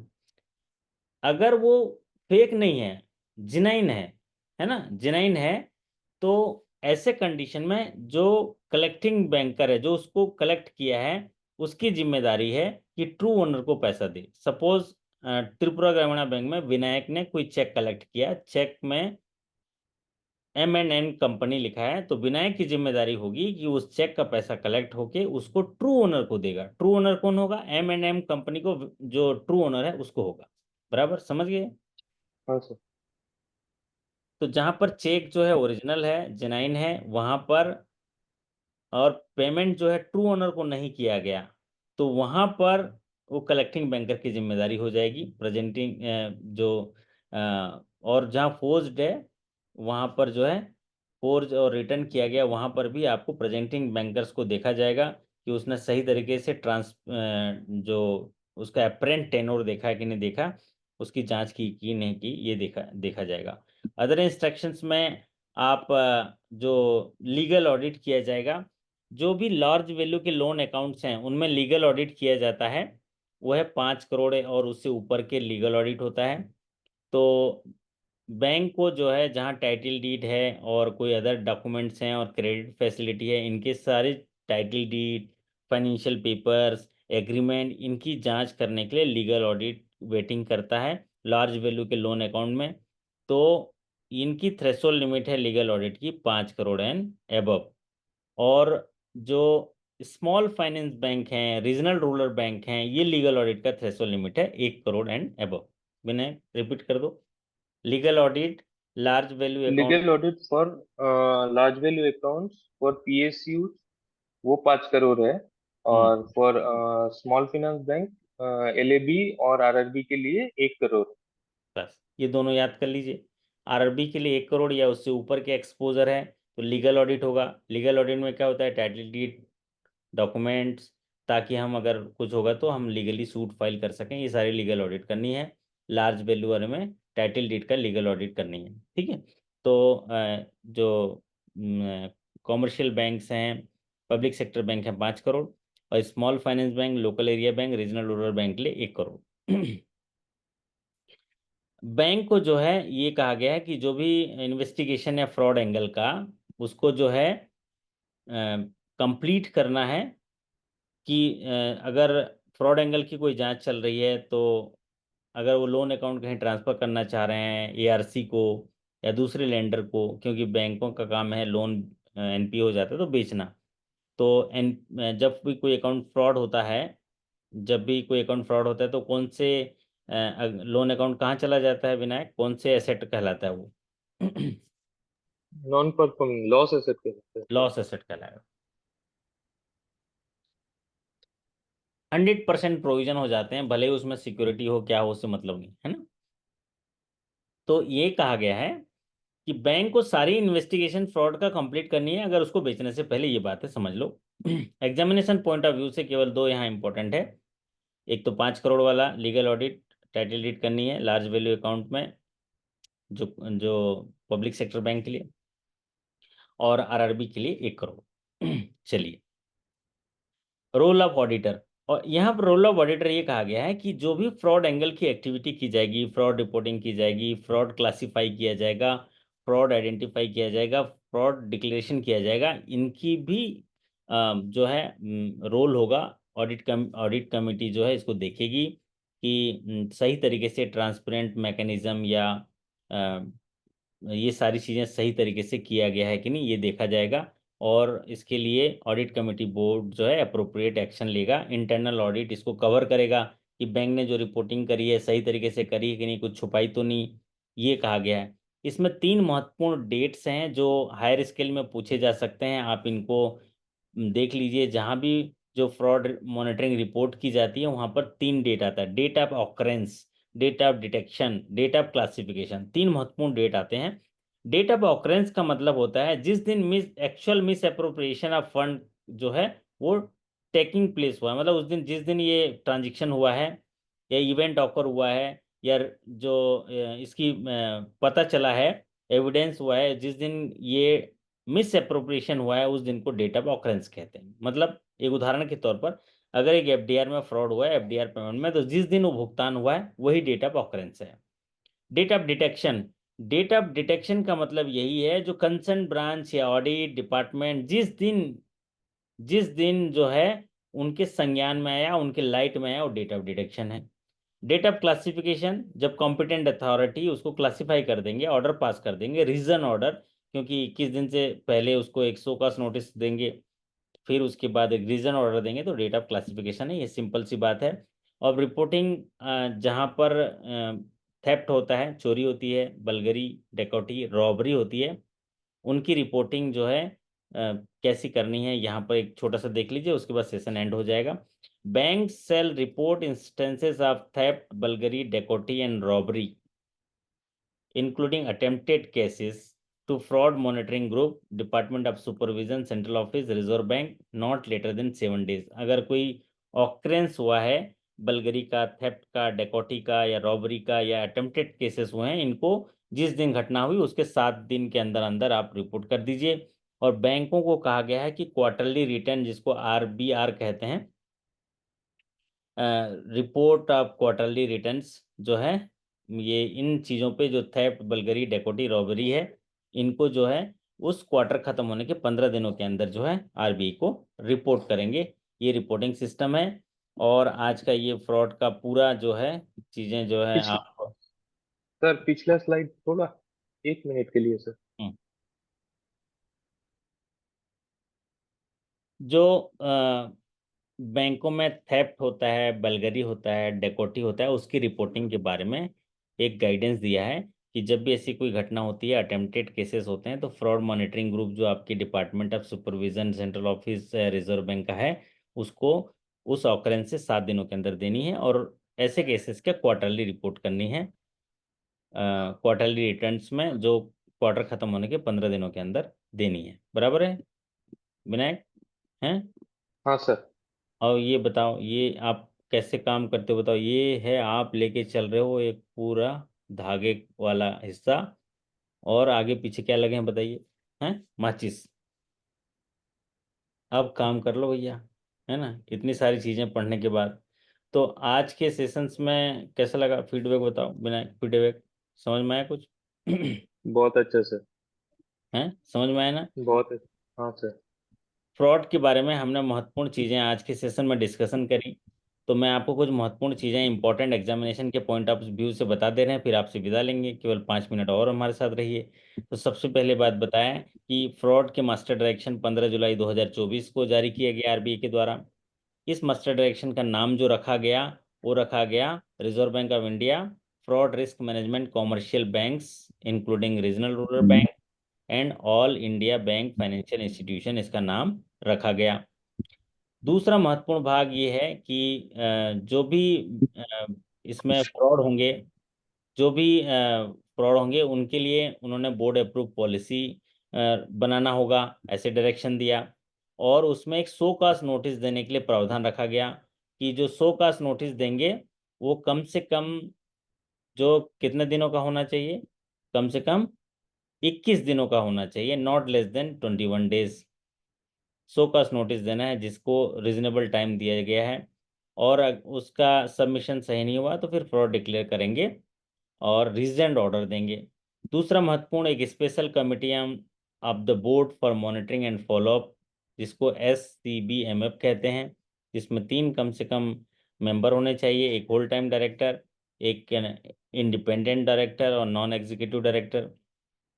तीसरा महत्वपूर्ण भाग जो है इस पूरे सेशन में, हमने जो इम्पोर्टेंट चीज़ है वो हमने देखा कि जो अर्ली वार्निंग सिग्नल्स होंगे, एक से ज़्यादा होंगे तो रेड फ्लैग अकाउंट होंगे, और जो रेड फ्लैग अकाउंट हैं, उनकी रिपोर्टिंग जो है रेड फ्लैग बनने के 7 दिनों के अंदर जो है आप आरबीआई को रिपोर्ट करेंगे, और 180 दिनों के अंदर उनको डिस्पोज ऑफ करेंगे। या तो आप उनको रेड फ्लैग अकाउंट्स को फ्रॉड में डिक्लेयर करेंगे, या तो आप उसको रिमूव करेंगे। तो ये अर्ली वार्निंग सिग्नल है। फिर उसको क्रिलिक में रिपोर्ट करने के लिए उसका थ्रेशोल्ड लिमिट है 5 करोड़, और क्रिलिक में रिपोर्ट करने के बाद फिर उसकी रिपोर्टिंग होती है CVC गाइडलाइन के आधार पर। अगर अमाउंट 3 करोड़ और उससे ज़्यादा का इन्वॉल्व है, तो जितने भी हाल ऑल लेवल ऑफ ऑफिशियल हैं, होल टाइम डायरेक्टर हैं, उनकी भूमिका की जांच की जाएगी, और जो आपका ऑडिट कमेटी बोर्ड है वो एग्जामाइन करेगा अगर हायर मैनेजमेंट जो इसमें शामिल हैं। अगला महत्वपूर्ण भाग जो है इसमें, वो है रिपोर्टिंग सिस्टम का है। अगर प्राइवेट सेक्टर बैंक हैं, फॉरेन बैंक्स हैं, 1 करोड़ से कम का फ्रॉड इन्वॉल्व है तो स्टेट पुलिस में जाएगा। 1 करोड़ से ऊपर है तो कहाँ जाएगा? विनायक बताओ, कहाँ जाएगा 1 करोड़ से ऊपर है तो? SFIO और स्टेट पुलिस को। हाँ, SFIO को जाएगा, जो ज़्यादातर SFIO को रिपोर्टिंग होता है, आपके पास मेल आता होगा। और ministry of corporate affairs government of India को जाएगा। तो मिनिस्ट्री ऑफ कॉर्पोरेट अफेयर्स को दोगे ना तो SFIO को दे देता है, वहाँ से ले लेता है वो। और पब्लिक सेक्टर बैंक में और रीजनल रूरल बैंक में 6 करोड़ तक के फ्रॉड है तो state police, union territory police देखेगा, और 6 करोड़ से ऊपर है तो किसको जाएगा? 6 करोड़ से ऊपर है तो CBI को जाएगा सर। CBI को जाएगा। 6 करोड़ से 25 करोड़ तक है, स्टाफ इन्वॉल्व है तो anti corruption bureau cell of CBI को जाएगा। अगर 6 करोड़ से 25 करोड़ है, स्टाफ शामिल नहीं है, तो इकोनॉमिक्स ऑफेंस विंग को जाएगा। और अगर 25 करोड़ से 50 करोड़ है तो banking security and fraud cell of CBI को जाएगा। और आपका 50 करोड़ से ऊपर है तो जॉइंट डायरेक्टर ऑफ CBI को जॉइंट। जाएगा। दूसरा मॉनिटरिंग के लिए कहा गया है कि जैसे ही फ्रॉड डिक्लेयर हो गया, चाहे किसी भी अमाउंट का है, तो उसको 14 दिनों के अंदर ही अंदर उसकी रिपोर्टिंग जो है एफएमआर में कर देनी चाहिए, ये बताया गया है। फिर उसके बाद जो इम्पोर्टेंट चीज़ बताया गया है कि लॉ इन्फोर्समेंट ली- एजेंसी को नियमानुसार जो है रिपोर्ट करनी है। और एक लिबरल रिपोर्टिंग सिस्टम दिया है क्लोज करने के लिए, 1 करोड़ से कम है तो, अगर कोर्ट में केसेस स्टार्ट नहीं हो पाए हैं 3 साल से ज़्यादा, या हियरिंग स्टार्ट नहीं हुआ है, तो आप बंद कर दीजिए। और फिर उसके बाद जो है आपको जो है बंद करके रिपोर्टिंग करेंगे। और इसकी जो है मॉनिटरिंग जो है आपको स्पेशल मॉनिटरिंग कमेटी करेगी, ये बात कही गई है। और जो थेफ्ट बल्गरी के हैं उनकी रिपोर्टिंग 7 डेज में करनी है, और क्वार्टरली रिपोर्ट करनी है। ये इंपॉर्टेंट चीज़ें हैं। इन बहुत सारी चीज़ें आपने देखा हुआ। और हाँ, जो बैंकर्स का जो भी काम काज है ना, ये स्क्रीन आपको दिखा रहा है कि आप ये लेके चल रहे हैं, आगे पीछे मैसेज चल रहे हैं, है ना। उनके घर दरवाजा है लेकिन उन्हें खतरे का अंदाजा नहीं, हमें खतरे का अंदाजा है लेकिन हमारे घर दरवाजा नहीं। कहाँ से खतरा आ जाएगा इसका अंदाजा नहीं, है ना। ठीक है सही भाई। है सर। चलिए, तो क्या लिखा है पढ़ो जरा। यहाँ हमने कुछ हैप्पी स्प्रिंग के नीचे कुछ लिखा है, पढ़िए। जिंदगी में आप कितनी बार हारे, या कोई मायने नहीं रखता, ये कोई मायने नहीं रखता, क्योंकि आप जीतने के लिए पैदा हुए हैं। इसका वाह, मतलब ये हुआ ग्रेट। कि जब हम कोई काम स्टार्ट करते हैं तो हार गए तो कोई बात नहीं। कितनी बार हारे, 5 बार हारे, 6 बार हारे, कोई बात नहीं, लेकिन आप यकीन रखिए अपने आप में कि आप जीतने के लिए पैदा हुए हैं। अभी तक अभी हम विनायक को भी देखेंगे, आज तक की जिंदगी के सफर में आप बहुत बार हारे भी होंगे, लेकिन आप जीतने के लिए पैदा हुए हैं। अभी तक के जो मिला वो तो नहीं जाएगा ना आपका। अभी आप स्केल 1 पे हो, स्केल 2 पे हो, तो आप इस खोने का तो कुछ नहीं है ना अभी विनायक, पाए हो ना। नहीं सर। हाँ, बहुत कुछ पाए हैं सर। जिस समय धरती पर आए थे, बदन पे कपड़ा नहीं था विनायक, याद होगा आपको। याद भी नहीं है सर। मतलब नहीं था, महसूस तो कर पा रहे हाँ। हो। और हेलो अभी जो है ईच एंड एवरी मोमेंट हम गेन कर रहे हैं। तो कई लोग क्या है, निराश हो जाते हैं अगर हार गए, फेल हो गए, या नहीं आया रिजल्ट, तो मायूस हो जाते हैं। अरे कितनी बार हारे ये मायने नहीं रखता, क्योंकि आप वहाँ कोई भरोसा है, आप जीतने के लिए पैदा हुए हैं, तो आप जीतेंगे और मुस्कुराएंगे। बस सीखते रहिए, मुस्कुराते रहिए। कोई सवाल हो, कोई चीज़ डाउट हो तो पूछ सकते हैं। आधे हाँ साथी, आधे से अधिक साथी जा चुके हैं। बस 1-2 मिनट सर, आप, हेलो निकलता हूँ। सर एक चीज है सर। हम्म। ये जो हेलो सर ईडब्ल्यूएस है ना सर, हैं। चीज पूछना ईडब्ल्यूएस है ना सर, हंड्रेड हाँ। एंड नाइनटीन ईडब्ल्यूएस है। हम्म। टोटली आरबीआई का दिया हुआ 45 है, और डीएफएस का दिया हुआ सम 100 समथिंग है। तो एक साथ अगर मतलब डुप्लीकेट हटा दे तो टोटली 119 ईडब्ल्यूएस है। ठीक है। उसमें सर एक क्लास लीजिए सर, मतलब सिर्फ ईडब्ल्यूएस में सर। ठीक है, ले लेंगे, है ना। सवाल था ईडब्ल्यूएस, जो बैंकिंग बैंकिंग सेक्टर में ईडब्ल्यूएस है असल में, अभी ईडब्ल्यूएस के लिए पब्लिक सेक्टर बैंक में सवाल ईडब्ल्यूएस और रेड फ्लैग अकाउंट में ज़्यादा पूछता है। लेकिन आरबीआई मास्टर डायरेक्शन में, या जो डिपार्टमेंट ऑफ फाइनेंशियल सर्विसेज में ईडब्ल्यूएस के सिग्नल्स दिए हुए हैं, उन पर जरूर क्लास ले लेंगे। और वो ऑपरेशनल जो क्रेडिट मॉनिटरिंग के सेशंस में हम लोग डिस्कस भी करते हैं। मैं किसी दिन अभी सेशन लूंगा तो आपको साझा कर दूंगा। हाँ विनय, सवाल ओके था अच्छी सुझाव है। ओके। हाँ निशान। एक सवाल था मेरा सर।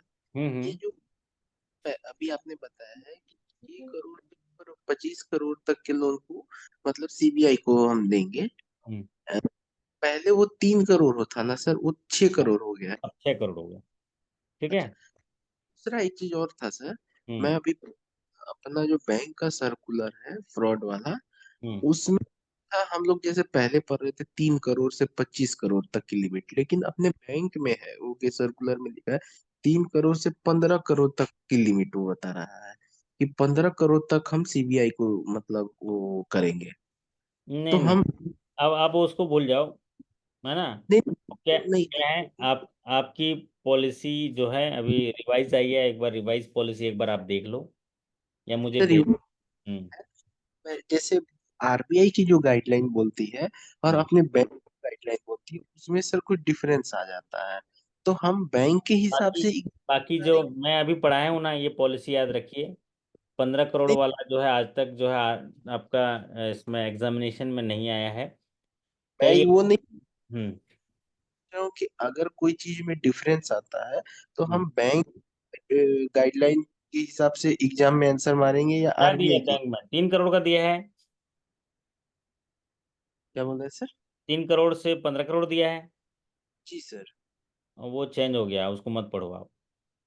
सर तो वो एक्चुअली शायद से सर पहले पुराना वाला, हाँ पहले वाला पुराना होगा सर। पहले वाला है ना, अभी अभी तो मार्च। नया नया आया है, बैंक भी मतलब नया सर्कुलर करेगा। हाँ, करेगा, टाइम लगेगा, इसलिए एग्जामिनेशन पॉइंट ऑफ व्यू से उसको छोड़ो। इसलिए मैं बोलता हूँ सर्कुलर वगैरह भेज दो मेरे को, मैं आपको गाइड करूंगा। और जैसा सारथी बोलता है वैसी दिशा में चलते रहो, तीर चलाते रहो, सफलता जरूर मिलेगी, है ना। मेरा सर मैं क्वेश्चन जो अलग था कि अगर कुछ डिफरेंस आता है तो हम आरबीआई के रूल के हिसाब से वहाँ पे हम क्वेश्चन टिक मारेंगे या बैंक? आपका क्वेश्चन गलत है निशांत। वो एग्जामिनेशन में से कंफ्यूज नहीं करता, एग्जामिनेशन में क्लियरिटी से लिखता है as per RBI master direction. सवाल अच्छा पूछेगा एज पर बीयूपीबी पॉलिसी दिस, तो आप इसको क्लियर हो जाइए। आपका सवाल ही गलत है, वो ऐसा सर थोड़ी ना। मेरा एक्सपीरियंस थोड़ा शेयर कर दूं हाँ, करो निशांत, मतलब करो। निशांत सर से। हम्म एक्चुअली क्या होता है, मतलब हम जब प्रमोशन एग्जाम में बैठते हैं तब मतलब अगर बैंक स्पेसिफिक कोई सर्कुलर है, सिर्फ बैंक स्पेसिफिक कोई गाइडलाइन या फिर कोई सर्कुलर जो बैंक में ही सिर्फ लागू है, उसी बैंक में, उसमें आप बैंक का वो सर्कुलर के हिसाब से टिक कीजिए। और अगर जनरल बैंकिंग के हिसाब से कोई सर्कुलर है, वो आरबीआई के हिसाब से आपको टिक करना है। और दूसरा, मैं बीयूपीबी का भी एक बार पॉलिसी एक बार देख लीजिएगा, रिवाइज पॉलिसी अभी शायद अपलोड किया है, आपके किसी साथी ने भेजा है, फ्रॉड वाला। वहाँ भी 6 करोड़ का अपडेट हो गया है, आप एक बार चेक कर लीजिएगा, नहीं तो मुझसे कल बात करिएगा। तो मैं सभी साथियों को क्लियरिटी कर दे रहा हूँ कि एग्जामिनेशन में सवाल क्लियरिटी के साथ पूछा जाता है कि as per RBI policy, as per बीयूपीबी internal guideline policy, तो उन चीज़ों को ध्यान रखिए, आप देखिएगा। और इंटरनल गाइडलाइन में अगर चीज़ें आपकी अभी दी हुई हैं, लेकिन लेटेस्ट 15 जुलाई में अगर कोई अपडेट आया, जैसे कि अभी मैं बोल रहा हूँ, अभी क्या सवाल आ सकता है इसमें, सिंपल सा सवाल आ सकता है, 6 करोड़ मतलब कितने रुपए तक के रिपोर्टिंग जो स्टेट पुलिस को की जाएगी, तो 6 करोड़ तक। कितने रुपए से ज़्यादा रिपोर्टिंग सीबीआई को की जाएगी, तो 6 करोड़ से ऊपर की, बस इतना याद रख लीजिए, आपका काम बन जाएगा। बाकी तो इस सेशन के माध्यम से एग्जामिनेशन पॉइंट ऑफ व्यू से, साथ ही साथ पर्सनल काम करने के पॉइंट ऑफ व्यू से आपको क्लियरिटी हुई है। और एग्जामिनेशन में क्लियरिटी लिखता है कि आरबीआई के हिसाब से कितना होगा, नाबार्ड के हिसाब से कितना होगा, या बैंक के गाइडलाइन के हिसाब से क्या होगा, ये सब क्लियर लिखता है। दूसरा, एक ज़्यादातर इंपॉर्टेंट क्वेश्चन पूछता है, विनायक भी जानता होगा, कि आपकी रिपोर्टिंग जो है कौन से पोर्टल में करते हो, कौन से पोर्टल में करते हो विनायक, आरआरबीज? नाबार्ड का एक पोर्टल है सर, वो वही सवाल आया था मुझे, वो मुझे आता नहीं था तब। Ensure portal. Sure ensure portal. Sir. Ensure portal, electronic submission of report ऐसा बोलते हैं ना, इंश्योर पोर्टल। तो वो ये सवाल पूछता है। तो ठीक है निशांत, अभी क्लियरिटी आ गया। जी सर, जी सर। चलिए, तो आप सभी साथियों को ध्यानपूर्वक सुनने के लिए, आज के सेशन को समझने के लिए, और अपने एग्जामिनेशन की तैयारी करने के लिए मैं शुभकामनाएं देता हूं, और आपका धन्यवाद करता हूं। आपके अच्छे कार्य निष्पादन, बेहतर स्वास्थ्य और शानदार सफलता की कामना करता हूं। और कई साथी ग्रुप में पैनिक हो जाते हैं और बहुत सारा लिखने लग जाते हैं कि सर और सेशन और सेशन। हम रोज ही पढ़ रहे हैं ना, रोज ही पढ़ रहे हैं। मतलब एक बात मैं आपको बताना चाहूँगा कि एक बार एक राजा होता है, वो राजा जो है बोलता है कि मैं एक इनाम रखता हूँ कि मैं मेरे जो दरबार तक सुबह शाम तक कोई पहुंच जाएगा, तो मैं उसको बहुत बड़ा इनाम दूंगा। और उसने साथ ही साथ क्या कर दिया, हाँ विनोद, सॉरी विनायक, सुन रहे हो मेरी बात? हाँ सर, हाँ सर। एक राजा जो है अनाउंस करता है पूरे शहर में कि जो मेरे दरबार तक पहुंच जाएगा सूर्यास्त से पहले, उसको मैं बहुत सारा इनाम दूंगा, ऐसे अनाउंस कर देता है। तो सब लोग बोलते हैं क्या ही कर रहे हो सर, इतने तो बहुत सारे लोग पहुंच जाएंगे। लेकिन राजा बोला नहीं पहुंच जाएंगे, नहीं पहुंच पाएंगे। बोला कि मैं मतलब ये परीक्षा लेना चाहता हूँ। तो उसने क्या किया, आमोद प्रमोद के बहुत सारे चीजें रख दिया, मतलब समझ रहे हो, जैसे डिस्को रख दिया, कहीं डांस रख दिया, कहीं पर ऐसे आमोद खाने पीने की चीजें फ्री में रख दी, तो सब लोग बोले अरे राजा का घर तो है, अभी पहुंच जाएंगे अगरतला। कौन सा राजा है अपना, राजा का नाम बताओ, बिना कहाँ ले गए थे अपन लोग, गए थे जो हाँ आ, सर, अभी तो प्रद्युत है सर, हाँ प्रद्युत किशोर नहीं नहीं, किशोर अपन वर्मा। वो महल महल गए थे ना, महल का नाम क्या नाम, राजबाड़ी है सर। राजबाड़ी, हम राजबाड़ी गए थे। तो ना राजबाड़ी तो पास में है, पहुंच जाएंगे। तो लेकिन चलो यार, ये नया आज प्रोग्राम आया, ये देख लो ये देख लो, ऐसे करते करते सब शाम हो गया, सूर्यास्त हो गया, पहुंच ही नहीं पाए। ठीक उसी तरह एग्जामिनेशन जब इनिशिएशन होता है, जब फॉर्म भरते हैं, तो चलो कल पढ़ेंगे परसों पढ़ेंगे, ऐसा करते करते एग्जामिनेशन आ जाता है। और हम तो ऐसे संस्कृति के देश में हैं जहाँ पर 30 त्योहार इतने आते हैं कि सब में हम भाग लेते लेते खुशियाँ आमोद प्रमोद की बहुत सारी चीज़ें हमारे पास हैं, जिसमें हमारा टाइम चला जाता है। एग्जामिनेशन में हम हो जाते हैं कि ये याद, ये पढ़ना है, वो पढ़ना है, सब पढ़ना है, तो ये संभव नहीं है। आनंद से पढ़िए और बढ़िया पढ़िए, रोज पढ़िए, लगातार पढ़िए, और जितना भी समय मिला है उसमें ना कोई शिकवा शिकायत, बिना शिकवा शिकायत के पढ़िए, आप सफल हो जाएंगे। क्योंकि मैं इतनी सारी चीज़ें आप दे चुका हूँ कि आप अगर मान लीजिए 50 नंबर का आपके क्वेश्चन आएंगे ना, तो आपको 60 नंबर मिल जाएंगे। इतने सारे सवाल हमने जो है आपको हल करा दिए। विनायक, सहमत हो मेरी बात से?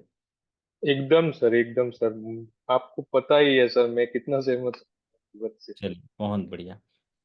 तो आप सभी को जो है शुभकामनाएं देता हूं, और मैं आप सभी को फिर से याद दिलाता हूं कि आप जीतने के लिए पैदा हुए हैं। जैसे गगन में चमके दिनेश, जय हो गणेश भैया, जय हो गणेश। माता है गौरा, पिता है महेश, जय हो गणेश भैया, जय हो गणेश। आपको भगवान गणेश जी सर्वश्रेष्ठ बनाएंगे। इसी शुभकामना के साथ आपसे विदा लेता हूँ। फिर मुलाकात करेंगे अगले सेशन में, तब तक के लिए गुड नाइट, शुभ रात्रि, थैंक यू सो मच, नमस्कार। Good night sir, thank you so much sir.